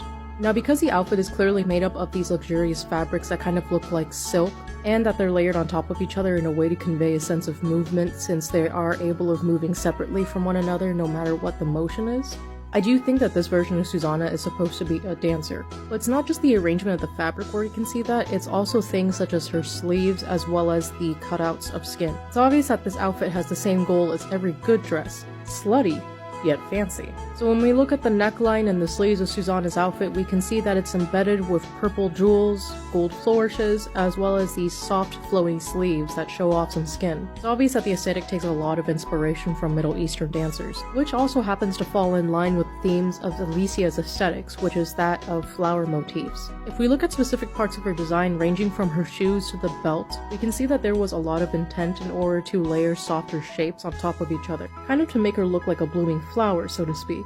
And I think the idea of pairing a blooming flower with Susanna's personality goes hand in hand, because judging from her golden orange hair and her amber eyes and her bright cheerful smile, as well as her really excited movements as a dancer, we can see that she's supposed to be the Genki girl, or rather the very energetic girl who never runs out of pep. And if we keep going with that trope, it probably means that she's also naive to a fault, she's also temperamental, she's impulsive, and I want to say she can almost come off as a little bit ditzy as well. Now in terms of the mouse ears, I can't help but feel like this is supposed to be a reference to the Zodiac mouse, while also keeping in line with that of Susanna's personality. Now the mouse Zodiac is known for being ambitious, smart, and hardworking, all of which are traits that are supposed to make it easy for them to be rich. Now thinking back to Susanna's designs in passing, I recall that she wore like a lot of casual and comfortable clothing like this weird cat hoodie that I've seen. Because of that, it's always made me think that she's a very down-to-earth girl who's selfless, who doesn't really need a lot in life in order to be happy, right? So taking that initial perception and applying it to this version of Susanna, I can't help but feel as if she's not earning money for herself, but rather for other people, maybe a couple of orphans that she grew close to, or it could even possibly be for a war effort. Because base Susanna designs look a lot like she's a soldier, so because her design is covered in like these utility belts and it's supposed to look as practical as possible, which also strangely reminds me of Siegfried, which is why I carried that perception into this design analysis. And that would also explain the reason why she also has weapons which are tailored to this dancer aesthetic. So my hypothesis is that this Susanna is a dancer who's operating in the realm of Elysia, that's the reason why she shares the same aesthetic as her, and she's doing this in order to earn money for the war effort or to possibly support a couple of orphans that she came across. And that's it for today's character design analysis, guys. Let me know how badly I fucked up in the comments and I'll see you around. Unfortunately, the flood that God has sent has not annihilated me, so I'm back again with another blind character design analysis on the main cast of Honkai Impact, another property I know nothing. I was in a desperation contest until I realized my opponent was a K-pop stan, so I had to pull out. Now I'm back again with another blind character design analysis on the main cast of Honkai Impact, another property I know nothing about. Now Eden gives me the vibe of a matronly yet flirtatious and teasing songstress. And judging from the prominent grand harp that she's playing, she probably comes from a really rich family which has trained her to be a songstress from the beginning, and they're all probably musically talented in their own right. She has a bold and deep color palette made up of wine red, black, white, and gold. White and gold obviously gives her a bit of a luxurious edge, but it also happens to match the color of her eyes as well as the harp that she's playing. She's clearly someone who understands fashion and she likes to style herself in order to look as best as possible, which is befitting of someone who's in the performing arts. And because her outfit looks so extravagant since it has an asymmetrical ballroom skirt with leggings, puffy sleeves, as well as a gold bracelet on her bicep, and selective cuts and openings in her clothing in order to show off skin, it's obvious that she's the prima donna and she relishes in it. I would say that her smile is more of an expectant, like as if she's always expecting the person that she's smiling at to do as she pleases. And I like to say that's because of the motherly or nurturing atmosphere that she exudes. Like when I mentioned at the beginning of the video, I think that she is matronly because of how she carries herself like a mature and dignified woman. Although she does show bits of skin in order to make her more effective at seducing people and getting them to do what she wants, it's teetering on the line between being sexually enticing and refined. And I like to attribute that to the fact that she uses mesh in order to selectively cover up the middle of her bust as well as her shoulders. Even the way she poses makes me think of an older female mentor. A kind smile and a hand extended outward with the other one combing through her long hair. It's obvious that Eden is supposed to appear as hospitable as possible so that we want to befriend her. Her half-lit and sleepy eyes also show that she's not going to be a harsh person, and the easy smile shows that she's someone who also likes to have fun despite coming from a very prestigious background. Something I also wanted to touch on was how her hair, even though it's symmetrical, is still long and loose and it kind of sticks out at the side. Now, she doesn't have any weird cowlicks or a lot of hair accessories aside from the golden pin that's on her left head and it kind of resembles a music note. Its shape is tight at the top but then flares out at the very bottom, kind of looking like a flower petal, which just so happens to match the flower petal cuffs on her long sleeve dress. Now this does show that she is tidy, but she isn't really fussy. So although she's wearing this complicated outfit that looks like a cross between a ball gown and a formal suit, she honestly doesn't take herself that seriously. And this is a little bit of an ass pull on my end, but when I saw her white cuffs, I couldn't help but think of Aponia's veil. Like, it's eerily butterfly-shaped and it kind of resembles the shape of the flowers. And since this outfit looks like it has a detached bodice, kind of like Aponia's, I do wonder if this is a visual connection between the two, stating that they're either co-workers, friends, or maybe they could even be rivals. Personally, I see it as a sort of intimate connection connecting both of these women, like as if they stand to be complete opposites of one another, which is the reason why that Aponia has all of these cool tones, whereas with Eden, she has all of the warmer tones and more bold tones. That's it for today's character design analysis. Let me know how badly I fucked up in the comments, and I'll catch you guys next time. My brother has just infected me with the French flu, otherwise known as the Sacre Flu, so I'm back again with another blind character design analysis on Honkai Gakuen, another property I know nothing about. Alright, now judging from the images I've seen of Tottori and Wendy, I'm going to assume that they're probably best friends. even though they have very different personalities as we can see from their color palettes and the way that they carry themselves. While Wendy looks like a wind goddess made up of emerald green tones, and is always posed like an introverted pacifist, Toturi looks like a bright, sun-kissed child who's always happy. And judging from the fact that Toturi, I believe, is supposed to mean bird, it would also make sense that she's always seen posed with different types of birds, making me think that she's probably some type of German-inspired flower child. Especially because she's wearing a German peasant dress, also known as a dirndl. Although this is defined as a type of peasant dress, I noticed that this dress is typically worn during German festivities. Hence the reason why her outfit is rather colorful, being made up of brown, white, red, and yellow. Her dress even has white puffy sleeves and a full ruffled skirt. To accentuate her more nature-loving theme, we can see that her accessories are also made out of natural materials, such as with the wooden beading as well as the leather sandal. And to push this even a little bit further, it looks like she's wearing a flower crown made up of yellow and white roses and a single feather. And her long blonde hair isn't tied up in any extravagant styles, it's just braided simply.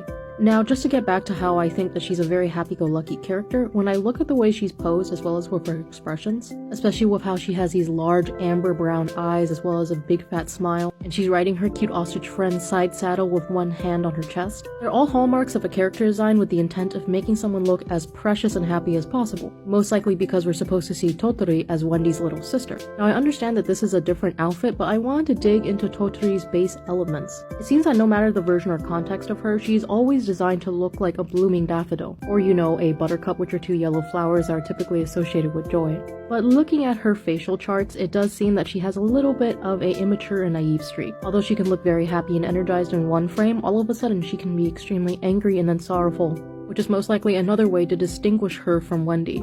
Now, the only reason why I haven't mentioned it yet is because I wanted to leave this for last, and that's her forehead marking. Now, her forehead marking does not look exactly like that of Wendy's, but the fact that they actually have markings at all does tell me something. Now, as I had speculated in Wendy's character design analysis, I theorized that she was a child of human experimentation. Most likely in order to create a false Herrscher, or basically a manufactured Herrscher, which would explain the reason why she's considered the Herrscher of the Wind, because it seems that in Honkai Gakuen they don't have the traditional Herrscher titles, like the Herrscher of Reason, Herrscher of the Void, that type of thing. And seeing as how Toturi is very close to Wendy and she has a similar mark, both of which coincidentally resemble the Spear of Longinus, I think Toturi is also probably a product of experimentation, and she's probably a false Herrscher. Her affinity most likely has something to do with nature, much like Wendy. Judging from her color palette, I want to say that she could possibly be the Herrscher of the Sun, or maybe a Herrscher of Light. All in all, we basically have an opposites attract situation with two apocalypse babies that are set apart by their values, but they still make up for what the other one lacks. And that's it for today's character design analysis, guys. I'm so sorry my voice sounds fucked up today. We have one more Honkai character design analysis left, and then we're moving on to our new series, which is Jujutsu Kaisen. It is a treat for myself, so I hope you guys are looking forward to it, and I'll see you around. I just finished feeding a Victorian child over 1,000 fanfics from AO3, and now he's dead, but I'm back again with another blind character design analysis on the main cast of Honkai Impact, another property I know nothing about. Now, Kalpus looks like the filthy spawn of Bucky and Hunter from Owl House. He looks like a scroungly and wiry little man who's been experimented on a little bit too much, and that's honestly made obvious by the fact that it looks like he has a mask that's welded to his face, and he's somehow able of holding up all of that heavy armor despite how tiny he is. This feels like a good example of false advertisement because I saw his ass and I expected more. But getting down to the nitty-gritty of it, I can tell that Kalpus is a very feral man, for lack of a better word. His torn t-shirt looks like it's seen better days, but also like the only article of clothing that he owns, probably to indicate that he's like a moving mercenary of sorts who can never stay in one spot for long enough.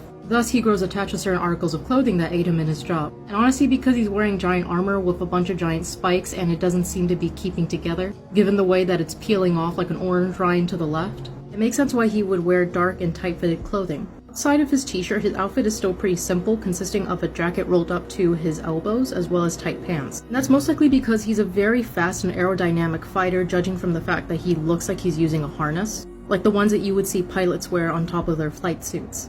And when we look closer at the rest of his design, we can see that this is a theme that is seen throughout. Because not only does he have knee pads, but he also has athletic shoes, which is most likely because 1, they're durable so they fit his lifestyle, and 2, they probably allow for him to easily dash around. Looking at all the dangerous and sharp angles like his mask and his spikes, I wouldn't be surprised if Kalpus is supposed to be like the berserker type. Like, he was probably made to be the most ferocious fighter against his will, most likely. And honestly, that's made obvious from how all of his armor plating has some type of sharp edge. Like, for example, his left gauntlet with the white blade sticking out of it. Though given his fighting style, I'm kinda surprised that he doesn't have a bolder or more passionate color palette. They're mostly just monochromatic colors like gray, black, and white. And then you have the golden orange spikes and the yellow cape. And judging from the way they glow, that's probably just connected to the way he channels his energy. So because of that, I can't help but feel like his personality isn't as ferocious as it seems to be. But black and gray tells me that he has more of a subdued personality outside of fighting. So I get the vibe that he probably is a little bit cool, maybe aloof and laxed, which would make sense because since he has white hair and I just don't trust anyone with white hair in Honkai anymore, I wouldn't be surprised if he's also part of an experiment to inject Kozlana DNA into individuals so that they could be better equipped to fight Honkai. Or it could possibly be that he was infused with Honkai energy in order to fight against Honkai, which makes me think that he could also be a Flamechaser. And honestly, seeing this form kind of pushed me to that conclusion. It looks like whatever they injected Kalpus with gave him a monster form that looks like it's made out of magma and rocks. And given how it looks like it's drawing energy from his belt, I'm going to assume that's where the implant is, like namely the source of his power. And this power is probably feeding off of his inherent rage, thus causing him to take on this demonic form where most of his mask has been burnt away in addition to his clothing. And honestly, this gives some more insight into the reason why he's dressed the way he is. I wouldn't be surprised if this is a form that he doesn't have much control over, so because of that, whenever he lets his temper get the better of him, he suddenly transforms. And then his outfit budget just keeps going up. It's clear that this version of Kalpus is supposed to be a ferocious fiend that strikes fear into our hearts. And judging from the fact that he's now cloaked in red with glowing edges of yellow, he's more monster than he is human now. And that's it for today's character design analysis. Let me know how badly I fucked up in the comments, and I'll see you around. I accidentally took out a moon after deflecting a meteor with a tennis racket, so I'm back again with another blind character design analysis with the main cast of Honkai Impact, another property I know nothing about. The humor is not lost on me that this man has the blandest name. But anyway, let's get down to it. Adam looks like the very strict and straight-laced babysitter of grown-ass children. Judging from his sword, his business coat, and his suit, it looks like he's the leader of a government-sanctioned group of fighters. His style is a neat blend of casual meets formal. The dress shirt and vest are obviously supposed to make him look put together, hoping to cultivate the image of a leader who takes his job very seriously, whereas the hooded coat is a bit of practicality, allowing for him to transition between the battlefield as well as the office. And his color palette also reflects this as well, where it's just made up of black, gray, white, and red, which are all offset by his yellow eyes, a color that the designers probably decided on in order to display his vigor, or well, his quiet fighting spirit, seeing as how yellow is a color that's associated with liveliness. It matches the red parts of his uniform, probably to remind us that he is a very tenacious fighter. And with the way the white, gray, and black symbolize that he is a cool-tempered young man who operates well under pressure, especially with the way his eyes are slanted and focused. I do believe that the red and the sharp accessories such as his buttons and the lapels on his coat are meant to remind us that he is willing to get down and dirty if necessary. And looking at his suit without the coat, we can see that he tries to take care of his appearance as much as possible so that others may take him seriously. Although not too seriously, since he does wear his dress shirt with the sleeves rolled up and he also has the top button of his dress shirt undone. So even though it does look like he's ready to walk into an office meeting, it doesn't mean that you can't approach him. And I think his hair also helps to tie the whole aesthetic together as well. It's plain black and kept short and is also mostly symmetrical, showing that Adam doesn't really care about styling himself in order to stand out or look unique, and that he'd rather have a generic hairstyle if it means that it would stay out of his eyes during missions. Now, part of the reason why I'm really insistent on him being the leader of some armed force in the military is honestly because of the red straps that kind of resemble gun holsters, but they also resemble the straps that we see on military uniforms. Like, you know, the ones that are typically given to officers as awards for their achievements. And the giant fuck you sword aside, he looks like he could be the love interest police officer in a K-drama. Another image that I also used to build my theory about Adam was this one with Lyle. Now, in my previous analysis on Lyle, I had predicted that he's a sharpshooter or a sniper. Judging from the fact that they're giving each other a no-homo boyfriend fist bump here, I'm going to assume that that's true. Now, I had already predicted that Lyle is an irresponsible Korean who likes to let all of the hard work fall on the shoulders of other people, and now I found the shoulders. And thus, Adam being the leader I think he is, he's most likely Lyle's superior, and unfortunately has to put up with Lyle's shenanigans. It becomes more apparent in this image that Adam is supposed to be the much more methodical of the two, because everything in his conservative design stands opposite to Lyle's flamboyant design. It just made me come to the conclusion that Adam is the quiet yet hard-working leader of this group of ne'er-do-wells, a couple of youngsters who probably committed themselves to fighting for the military from a very young age, and Adam just happens to be the poster child of that lifestyle. After showing Siddhartha furry porn, he abandoned all hope for reaching Nirvana, so I'm back again with another blind character design analysis on the main cast of Honkai Impact, another property I know nothing about. And a lot like the other Honkai characters, Sirin also has multiple forms, so we're just going to analyze them, or at least the ones where I can kind of see a thoughtful plot progression, especially when encapsulating different parts of her character arc. So we're going to start with this one, which I see as the beginning of her character arc and her awakening to her powers. What those powers may be, I'm going to assume that she probably owns her own stigmata, and it's also because of the fact that she's summoning these mini galaxies or black holes, much like what I imagine the Herrscher of the Void can do. What powers are that exactly? It's most likely a stigmata, which I kind of see as being a... And what powers would that be exactly? I'm going to assume that she most likely has a stigmata or the mark that shows that their predisposition to becoming a Herrscher or wielding Herrscher powers, which would explain the reason why she has markings on the white cloth that are very similar to the Herrscher of the End, and she also seems to be able to summon black holes, much like the Herrscher of the End, who apparently is able of ending universes. Because of that, I kind of see her as being the successor to the Herrscher of the End, which would also explain the reason why she adopts a lot of her color scheme. For example, her hair is a pink-purple ombre, and then her dress is made up of white and purple with touches of pink and some yellow highlights.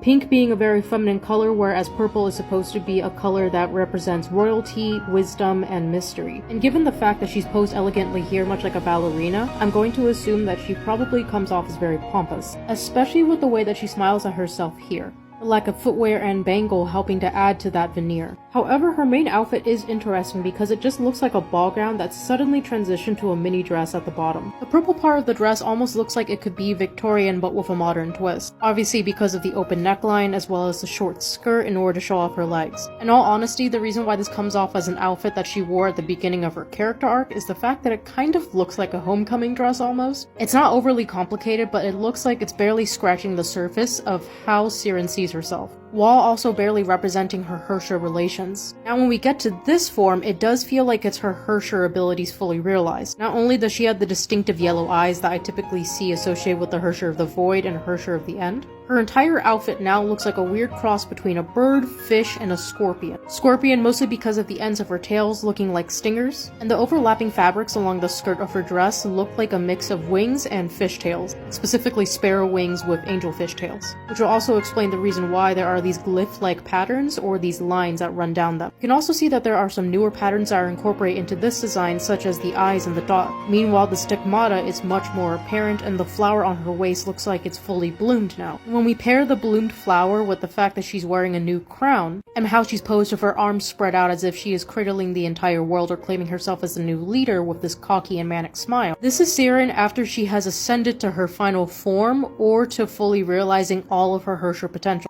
I would dare say that this costume is almost gaudy in a sense because she's trying as hard as possible to stand out. Feels an awful lot like she's overcompensating because she was once weak and now that she's come across newfound power she never wants to return to that state. So that ambition has been translated into the presentation of her powers. For example, we can see it in the rainbow stigmata as well as the infinity loop that seems to be wrapped around a mini sun, and the fact that her hair seems a lot more wild and more tentacle-like in comparison to the other image we were just looking at. Now we do have a carryover from the original outfit where she does have the same cutouts as well as the same color palette. However, the inclusion of the glowing eyes, lines, and dots shows that this is a version of Sirin where she's more powerful. In a way, I kind of see this as her coronation outfit, and it's probably the reason why she's portrayed as overzealous, confident, and cocky in this version. So yeah, that's it for today's character design analysis. I feel a whole lot better compared to the last few days, and that's what happens when I eat and sleep. So I'm going to keep the character design analysis coming, but just let me know how badly I fucked up in the comments, and I'll see you guys around. I just got rejected from heaven because I didn't meet the minimum height requirement, so I'm back again with another blind character design analysis for the main cast of Honkai Impact, another property I know nothing about. Durandal looks like a very sweet yet diligent dog of the military. Judging from her strawberry blonde highlights as well as her posing, I can tell that she takes her job pretty seriously but with a nice light side of fun. And if that is true, that's interesting because that typically runs contradictory to what we know about these military characters. Now the reason why I say that she looks like a dog of the military is her uniform. Her uniform is basically a cute military coat that's cropped short in order to show off her legs and her long boots. And since it's covered in a litany of medals and it's in army green, I'm going to say that that is a military uniform. She even has a short brimmed hat that she wears off to the side like a beret that's typically associated with the military as well. Now judging from the amount of medals on her uniform, I would say she's a highly decorated soldier. Now, because of the absolute amount of drip on her, this is exactly why I said that she's a highly decorated soldier. Not only that, but that she also takes her job very seriously. And it's not only the way that she carries herself that makes me think that she's a nice person, but it's also her color palette. Her blonde hair, light skin, and blue eyes nicely contrast with that of her military uniform, so there's an obvious back and forth between light and dark elements in her design.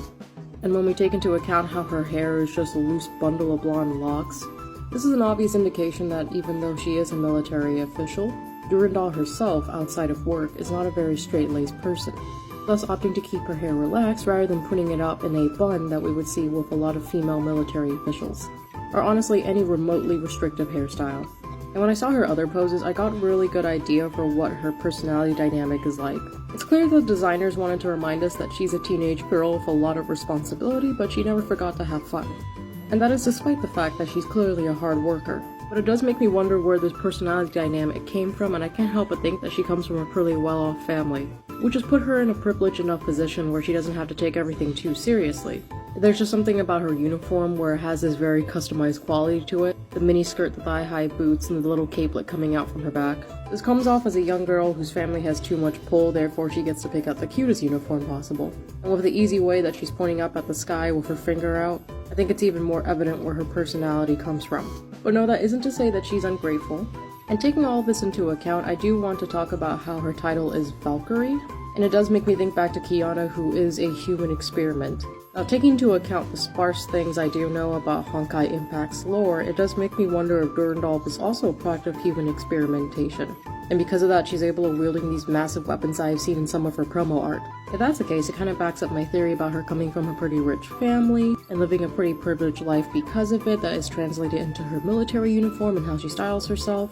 And that's it for today's character design analysis because I'm fucking tired, so let me know how badly I fucked up in the comments, and I'll see you guys next time. After attempting to use a bubblegum bubble as a hot air balloon to travel around the world, I failed, so I'm back again with another blind character design analysis on the main cast of Honkai Impact, another property I know nothing about. So Pink Elf Elysia looks like the self-serving and dark mode version of the original Elysia. Overall, her physical characteristics stay the same, such as her blue eyes, pink iris, her cheeky smile, pale skin, as well as her long pink hair. Of course, the major alteration to her physical appearance are the elf ears. Now, I don't know much about the characteristics of elves in Honkai Impact, but it does feel like this version of her touches on her mischievous energy a lot more. Now, when we look at their designs side by side, we can see that their color schemes are mostly similar with some slight variations. The majority is still comprised of gold, black, white, and pink with a touch of lavender, but on Pink Elf Elysia, the gemstone has now been turned from pink to blue, which I believe was done on purpose in order to reflect her new eye color, which is now blue instead of pink.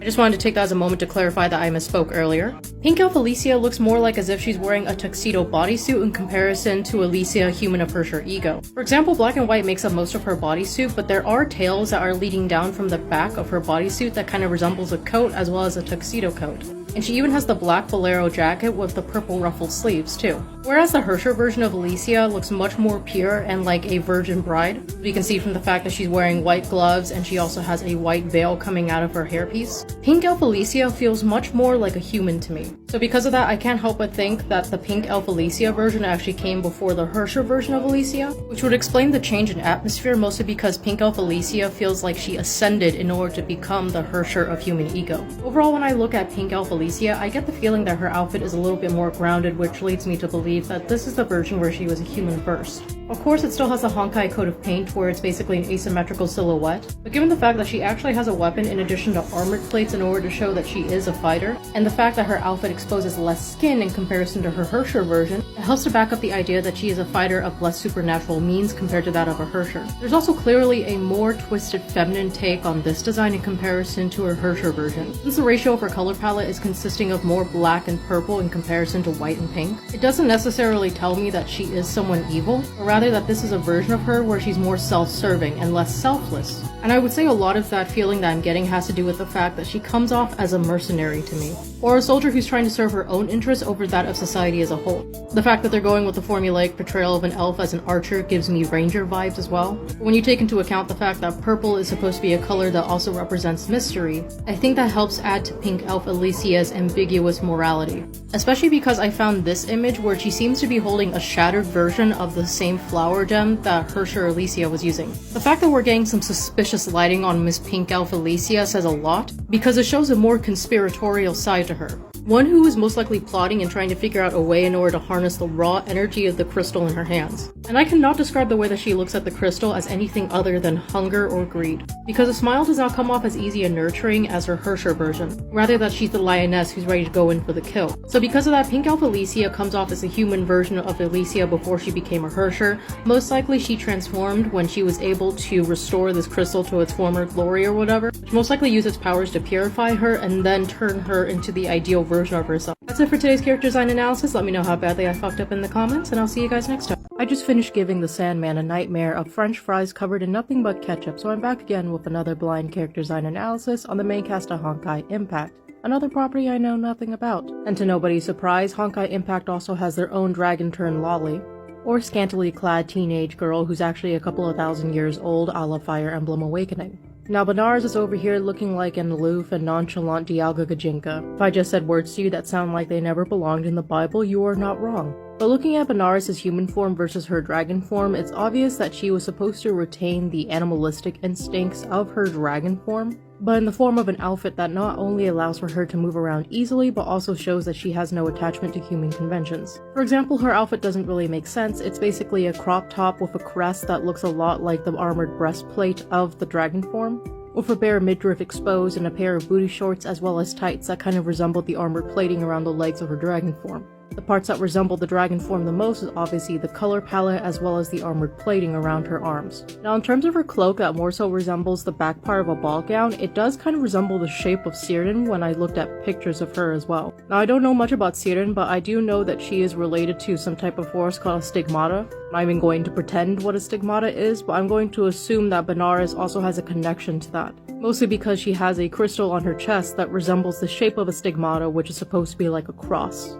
Which also leads me to believe that Benares most likely has the power to the equivalent of a Herrscher or is actually a Herrscher herself. And given how her color palette is a combination of gray, blues, whites, and purples with a touch of black, I do believe it's meant to convey two things about her personality and her purpose. In terms of her personality, that she is a detached and emotionless person, and probably because she's able of turning into a colossal dragon, she doesn't really understand the affairs of humankind. Thus she sees herself as superior to humans, not as a way of really amping up her ego, but rather because she sees it as fact. And in terms of her purpose that the color palette is trying to convey, I do think that she's probably supposed to be this world's version of the Herrscher of Reason. Now, judging from their similar appearances and their art styles, I'm going to assume that they probably both come from Second Eruption, which is just a guess on my end, seeing as how I did analyze Sirin's Second Eruption form. So because Sirin does appear to be the antagonist of that version of Honkai, I'm going to assume that Benares is her second in command. And seeing as how both of these characters do seem to have a relationship with stigmata in the form of crystal crosses incorporated into their design,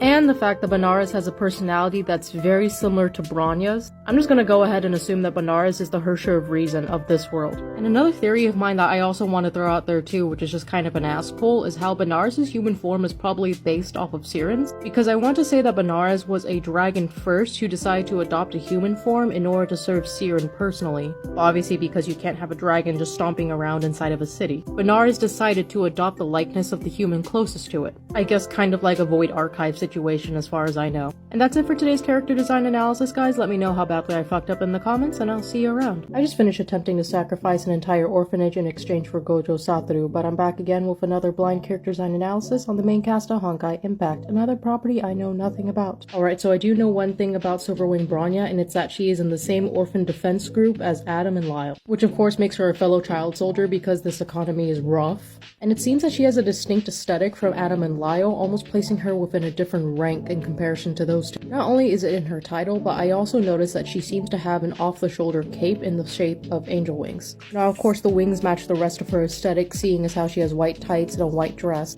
This wing gives her an angelic and sophisticated look in comparison to previous versions of Bronya, where she looked like a much more immature young girl. Her past designs had to compensate with an abundance of frills and lace in order to look more like a woman, whereas this one, it comes easily to her. And I think that's largely due in part to the fact that this takes place in an alternate universe. As far as I know, I'm just going off of the comments so that I don't research and cheat. Because whereas previous versions of Bronya tried to give her a silhouette where it looked more bouffant and fluffy, this one is much more sleek and understated with a halter neckline dress that seems to be be a gown that's parted off to the side rather than covering the entire skirt. Obviously, we're trying to have a duality right now between two color schemes where one half is dark blue and black, the other one is blue and white. And judging from this Bronya's expression, she seems to be as unemotional as the other ones, thus she probably looks at the world with black and white morality.